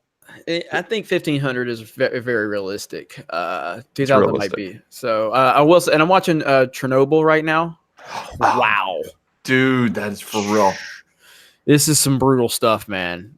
I'm only on that. I just finished episode 2, so I still got 3, 4, and 5. But man, that's a tough watch right there. That's my next show I'm gonna watch. We're gonna. It's it is brutal. It's very real. It's not like high on action and all. I mean, it's a brutal take on what happened. It's tough. I'm listening to the HBO produced podcast about it, and even though it's just a podcast, I'm hooked on that. So.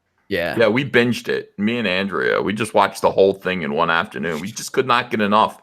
People's faces were melting off. You know, it was. You know, it is. You know, here's the thing. You know, most of the stuff that we got in the 1980s, like The Day After, you know, the movies like that, like made-for-TV movies, just were not that cool. I mean, they just didn't really explain what it actually meant, what nuclear radiation actually meant. This makes it perfectly realistic, and it's terrifying. You just see families out there, and there's like, you know, fallout falling on them like winter snow, and you're just like, you're all gonna die. It's absolutely terrifying, and yet nuclear power is still cheap, safe for the most part. You know, we should consider using more nuclear power and less recycled dinosaurs. Thank you. You know, it's worth it. Talbot Link says Uncle Ben and Jerry's Resist. Yeah. Jason Green says, when this destruction of franchises is over, true fans will build it better and stronger. Hail High Council. Dallas Deadeye says, rip the Doc. He was banned from Twitch today. Pay respect, chat. Who? The Doc. I don't know who that is. Neither do I. Cyborg Valkyrie says, resist the resistance. Hail Caesar and Comicsgate. TLJ Screwjob says, Jeff, have you ever met The Rock? Shit, I wish. You've never met him? No. Oh, let me see. Hold on. I totally just jumped ahead. Dallas Deadeye, or no, Cyborg Valkyrie, I got that. TLG Screwjob says, nice World War II analogy, EBS. Thank you. I just wanted to compare SJWs to Nazis. That's all I wanted to do. Jeg says, ironic, most French resist revolts were Republican. Talbot Link says, better than Twilight, more money than Solo. Jean Baptiste Emmanuel Zorg says, Pie Walker. Jared Weaver, thanks for $20. Uncle E, Jeff, and Jeremy on the High Council leading the fandom against the evil reign of Kennedy and Johnson. God is in his heaven, and the fandom menace is ready to take out Kennedy's empire. Bring out the trebuchet. I like it. Sounds a little bit like Dallas, Texas in 1963, honestly. I don't know how I feel about it. Agent Jeremy says, me too. Demogenite says, speaking of Fire Jeremy, support your Supreme Chancellor nominee for Geeks and Gamers. Demogenite for Geeks and Gamers president. Yeah, Demogenite was tweeting about that. That'd be an excellent choice. I'm sold. I got to say, I'm kind of sold. Rob Liefeld says, new shirt idea for you, The Cries of Soy Walker. Also, thanks for the kind words about me in your video today, EVS. Rob Liefeld went crazy on DC Comics on Twitter. Do you guys know who Rob Liefeld is? Oh, he blocked me. He blocked me a year ago on Twitter. What did you say to Rob Liefeld to get blocked? That I hated The Last Jedi. Oh my god! Wait, Rob Liefeld took a stance on The Last Jedi? Yes. What? Yeah, I was I like, see if he blocked us because I know Rob Liefeld. I kind of like Rob Liefeld. I couldn't believe the creator of Deadpool blocked me for not liking the last fucking The Last Jedi. I couldn't believe it. Yeah. Oh, we're not blocked by Rob Liefeld. Oh. Yeah, Rob Liefeld just came out and just said DC Comics is going off the effing cliff, and I got to get some popcorn to watch it all go down. And it's like, you know, it's so funny. And Rob just received for that the most incredible amount of hate. I mean, I've never seen anything like it. Rob has been kind of on the right side of history for the past few years, coming out against Trump, coming out against Comicsgate. And suddenly he just kind of flipped his lid, and everyone just talked about how much they hated him. And he just quit Twitter. He deleted all of his tweets. I mean, like, I got to do another video. I did a video about what he was saying about DC and kind of laughed and agreed with him, but just in a joking way. Tomorrow, I got to do a video about how Rob, the fallout for coming out against DC against Rob. I mean, so much hate came his way, dude. It was unreal. I don't know why. I like Rob Liefeld in a kind of broad, weird way. TLJ Screwjob says, speaking of Nick Rekieta, any chance of him on the High Council to talk Star Wars and this YouTube censorship legal talk? Loved you on his Della Rose stream. Hey, thanks, TLJ. Yeah, I mean, there's a chance of Nick Rekieta. I gotta say, though, Nick Rekieta rocks it on his own channel. Dude, he does. He gets a hell of a big stream when he goes live. He gets a lot of people. Yeah, like, I don't know. I don't know if we could get him on. Like, when he goes live, he gets 8,000 people watching. He knows how to get people excited about something, Mm-hmm. So, I mean, we would have him on. I don't know what we talk about. Evil Black Cat says, I have it on good authority that Jeremy is such a good bro. He helped Papa Ethan hide his ex-wife's body after the kidnapping. That is not... What the fuck? Nothing like that. On Movie Films, thanks for $2. Wade S says, here's a couple of bucks for pointing me to Electric Barbarella. Damn, son. Sunspot Gallery says, Uncle E, you sound a lot younger than you look. To be fair, I sound white, which is great if I need the police. That's true, Sunspot Gallery. I'm 44 years old. That's the, and people go, you're so old. I don't feel it. I mean, 44 doesn't feel that old to me, but I guess when I was 20, I thought 44 was like, you're going to die soon, so I totally get it. TLJ Screwjob says, Jeff, have you met The Rock? Do a mirror people's eyebrow with him if you do. Pixar, it didn't happen. So the people want you to meet The Rock. I want to meet The Rock too. When I went to Vegas, we went to Madame Tussauds Wax Museum, and they had that. So I have a picture somewhere. If you're my Facebook friend, you can see it, of me with the wax statue of The Rock. Yeah, I met John Cena. Ugh. And I could see him too. You don't. I am not. I know we've only met like in person once, but man, I'm one of the biggest anti-John Cena fans out there. Really? Yeah, he's not good. I mean, he's a good person, but we're gonna have to debate that. I'm not saying I'm a fan of him because I've never been a fan of his character, but I do think he's good at what he does. Yeah. We'll have to talk about that sometime, Jeff. We still need to do this wrestling show we've been talking about for a damn year. Well, we got plenty of time. Yep, we'll make it happen. Wrestling's at an all-time low. Yeah, this AEW or whatever it's called, or what is it called? That apparently is great. I haven't heard. So I'll have to check that out. I want ECW to come back. Oh, that would never exist in 2019. Really? Why? No. Do you think it was like too on PC? Oh, yeah. Absolutely. Oh, big time. It would never ever work. Mega Jetty 1 says, EVS, I'll DM you about my story. Jeremy, yes or no to my DM? What was that? Who said this? Mega Jetty 1. I haven't even seen it. I'll have to look.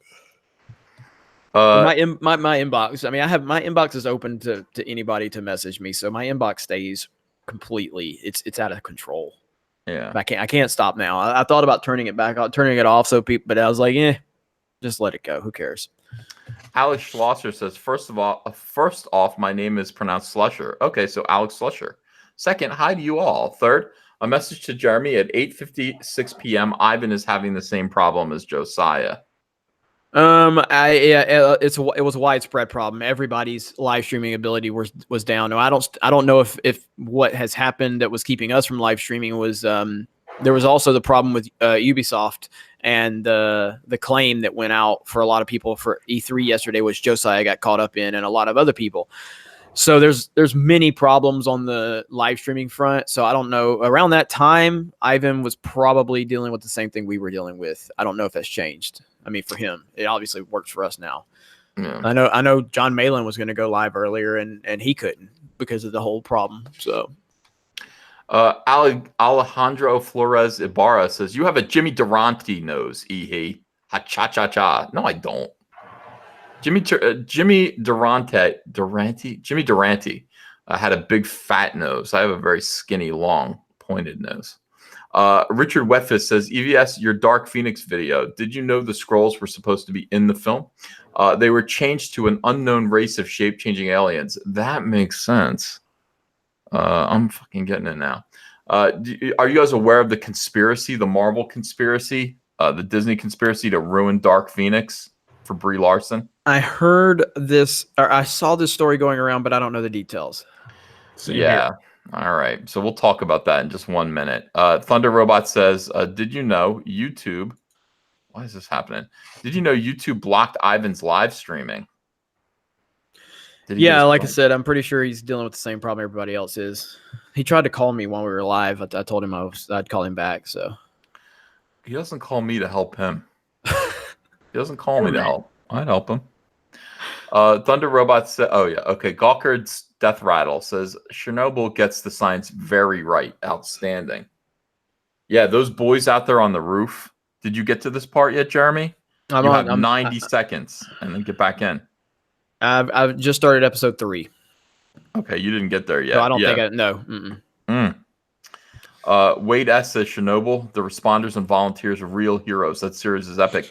Yeah, you realize in order to clean that up, you've got to lose people. People are going to die. And that's what's so astonishing about it. You know, it's like you are going to die. But if you don't, like, Earth is poisoned for 50,000 years. So get out there, you know, do what you're supposed to do. It's it's just awesome. Michael Clan says, why are we removing Jeremy? Listen, it's very simple. He's a white male, and we need to remove the toxicity and the patriarchy. We need to get female representation to lead Geeks and Gamers. We are no longer going to allow him with his above average thingamajig that he talks about, because we're not going to say that type of toxic language on this live stream. But we need to remove him, and it's a serious situation. Yeah, I agree with all of that, except for the above average thing. It's, you know, who knows? All right. So Kay Brady says, do you feel the irony that Feige's replacement at Marvel, she says the name X-Men is outdated, is named Alonzo? That's funny. Axel Alonso was the SJW former EIC of Marvel Comics that basically started the entire SJW Marvel movement. So that is Jesus. I used to wonder if that was his wife when they used to write articles about him. I was like, are they related? And I never cared enough to follow it up. Wow, yeah, X-Men is outdated. It's just not working anymore. We've got to make changes to sensitivity. Did you see that Mary Sue wrote an article why that woman's full of shit? No. Really? Yeah, I covered it in our video. So I made a video about Dark Phoenix and how, you know, it's kind of a flop. Okay, it's a big flop. Yeah. And X-Men being outdated. And then there was a Yahoo article that talked about the girl power moment in this movie and the girl power moment in Avengers and how out of place they are and how Hollywood is too heavy-handed. And so if you guys want to hear the entire thing, go watch the video because it's 20 minutes and I don't remember everything I said. Yeah. But there's a Mary Sue article that goes into, we need to ask women first how they feel about the name X-Men and all this shit. So they can't even like formulate an agreeable opinion. Yeah. It's have you guys seen the movie? No. I refuse to. It's so unbelievably bad. The only thing good about it was that my review got over 100,000 views. So it definitely paid off to go see it and sit through that garbage. But it was awful. It was absolutely awful. I want to go see it. You know, the thing about it is I love the Dark Phoenix saga. So maybe I'd get something out of it. I don't know. I mean, no, it's Sansa Stark is so bad. Neither one of you are going to understand that reference, but she was in Game of Thrones. Yeah. So I just keep calling her Sansa Stark, but she was so miscast. And I will say, outside of the one line from Jennifer Lawrence about ex-women, it didn't have like SJW stuff in it. At least it wasn't obvious to me anyway. That one line was very distracting though. But the problem I had with it was they basically did turn Professor X into Jake Professor X. I mean, they treated him like they treated Luke Skywalker in The Last Jedi. I mean, he was an idiot. He was wrong. The women were talking down to him. Nobody respected him. It wasn't so in your face to where it felt like complete SJW, but it was enough to where it hurt the movie just as a whole. It was just really bad. They basically turned him into the villain. Yeah, but people are giving good criticism. Blue Wide Scorpio says Sophie Turner looks like Boy George. Yeah. I mean, that's. I didn't look at it that way, but you're exactly right. There is something weird about that face of hers, and I'll go see it anyway. I want to go see this movie. Well, you love Jean Grey, so Jean Grey's my favorite Marvel superhero without question. I've seen your videos on it. Yeah. So I don't know. I gotta see it, but I'll be mad. TLJ Screwjob says, Jar Jar Binks, why did Deadpool creator block me for hating The Last Jesta? I said that earlier. I got tripped over my words, and now they're making everybody in the chat because I said The Last Jesta. So I guess now that's Misa sorry. Misa didn't mean to. Misa didn't mean to say The Last Jesta.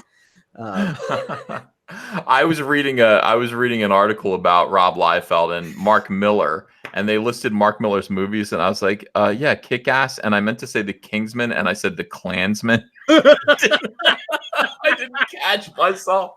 My eyes just went right over it. Went, yeah, the creator of Kick-Ass and The Klansman, and I was just like, people are like, why did you call it The Klansman? I'm like, God only knows. It was just one of those things I was reading very quickly. So that's immortalized forever. Appreciate that.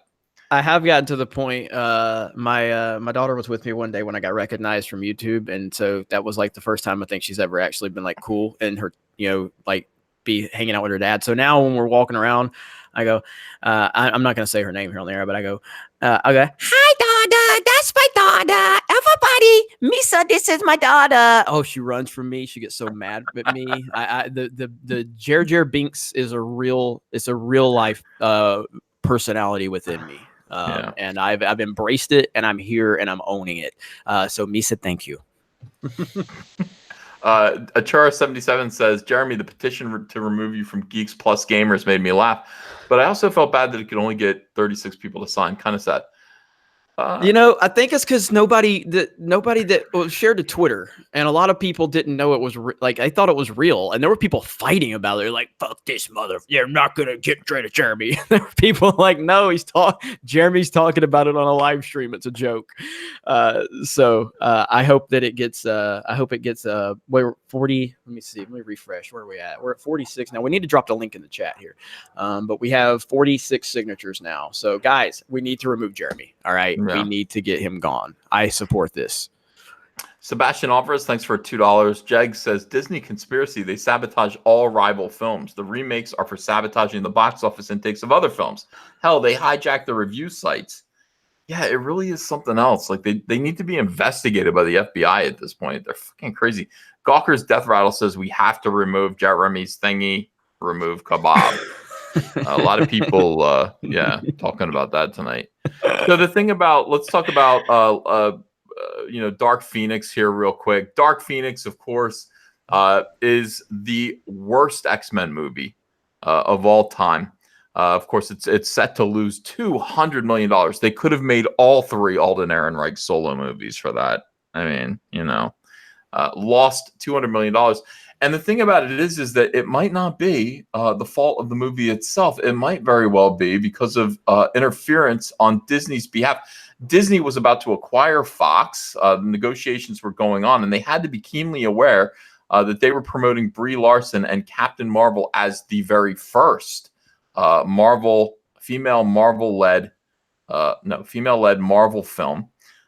And they had to also be keenly aware that it looked like Dark Phoenix probably 100% more popular, 100 times more popular than Captain Marvel ever could be. And also the story elements were both kind of similar.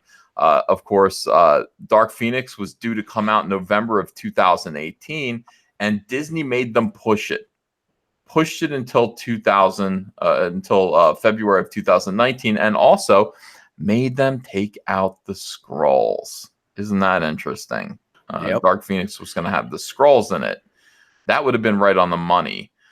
Then Disney made them push it again until June of 2019. At that point, what they considered to be a winter-fall movie was being pushed to the summer, and Captain Marvel had already come out, made its $1 billion, and staked its claim as the first female-led Marvel movie, leaving Dark Phoenix, which was already horribly mismanaged and mistreated during the Fox-Disney merger, to wilt on the vine and lose $200 million. So was it worth it, Disney, to lose $200 million to make a Brie Larson the face of the MCU? I mean, she wasn't the ass of the MCU, was she? Somebody else would have to be the ass. She's not capable of that. What do you think of that theory? I'm very interested to look further into this because, I mean, just to be point blank, it gives me another excuse to make a Brie Larson video. But also my Dark Phoenix videos are doing damn good too. So it's going to be a double whammy for me. So that's interesting, and I think that there's some tangible reasons to believe that this is legit. So I'm thinking I'm going to buy into this. Yeah, I mean, look, I mean, Captain Marvel is the most protected movie we've ever seen. I've never seen a movie more protected, more strategically placed, more like the whole Rotten Tomatoes thing. They gave her the teaser at the end of Infinity War. They put it right before Endgame. It's unbelievable. So to look at this to see if there was any shadiness going on is very much believable, in my opinion, based on everything we've seen. What's your opinion, Jeff? I'm going to look more into it, but I've noticed a little bit of like the earlier in the year, Captain Marvel was the big push. But if you notice, a lot of the not merchandise for Captain Marvel per se, but a lot of the stuff she's been kind of pushed to the back. So have you guys heard about that game, Marvel Ultimate Alliance 3? Mm-hmm. Mm-hmm. Before Captain Marvel, the movie came out, she was front and center and all the superheroes were around her. Now that the movie's out, they redid the box art. She's kind of closer or kind of further in the back. Like this new Avengers game that's coming out. I watched the trailer. I'm like, where's Captain Marvel to save the day? No Captain Marvel. I kind of would believe the stuff you guys are talking about in terms of the protected movie and all of these things, because they have to take it as a business decision. You know, do we want to prolong the MCU, or are we going to basically just restart the X-Men anyway? And this is all, it doesn't matter to us. It's inconsequential. So I'd believe that. Yeah, I kind of, it sounds reasonable to me too. It sounds like they were panicking over Fox's movie, and part of acquiring Fox was sabotaging this film for Brie Larson. Lord Grappling Hook says, my 4-year-old said Soy Wars the other day. LOL, love you guys. Raising them right. That's nice. Yeah. Well, I want to thank everyone for being here tonight for the High Council. Thank you so much. Appreciate it. You guys, thank you for the super chats. Really do enjoy doing this. We had a pretty good turnout. I mean, we stayed above 2,000 for almost the whole show, I think. And, we owe that all to you. And thank you so much for all of your support for the Rookie Critic. Please do subscribe to this channel, Comic Artist Pro Secrets, if you haven't yet. Would love to have you here. Ring that bell for notifications as I pursue my goal of 100 Brie Larson videos. 100. I just turned in number 5 today, and I will continue to do as we investigate Brie Larson and her idiocy. Make sure you're here. Ring the bell for notifications. And what do you think of that, Jeff? I love it. I dig it. Do you want to say goodbye to everyone or no? You want to just... You folks, you'll hear from me on Thursday on my channel, World Class Bullshitters. I'll be back with a podcast, and then I got a video I'm working on that'll be up Thursday as well. So it'll be a little bit of radio silence from World Class Bullshitters, but we're coming back with a vengeance. What about you, Jeremy? What would you like to say as we close out this beautiful evening? I'd like to say thank you for the support tonight. I'm very happy that we were able to push some new subs over to the Rookie Critic, because that is everything that the Fandom Menace represents, and I was happy to see that. I want to thank Ethan. I want to thank Jeff for a great episode. And one little plug I'm going to put out there is please go to geeksandgamers.com, go to our merch store, and pick up a hoodie, a t-shirt, a hat, or a tank top, and get you some Geeks and Gamers swag, because I do a terrible job of promoting that, and my team actually directly gets paid by that. I don't get any of that money, so they're like, dude, are you ever going to promote this? So geeksandgamers.com/store. Please go over there and support the team and the brand. I appreciate it. Amen. And no matter what you believe, no matter you know who you are. We love you here. You're always welcome. If you want to be part of the Fandom Menace, you are part of the Fandom Menace. Love you all, and we'll see you again next week on what channel? Geeks and Gamers. Geeks and Gamers. We'll see you next week, guys. Thanks, everyone. Have a great night. Bye-bye.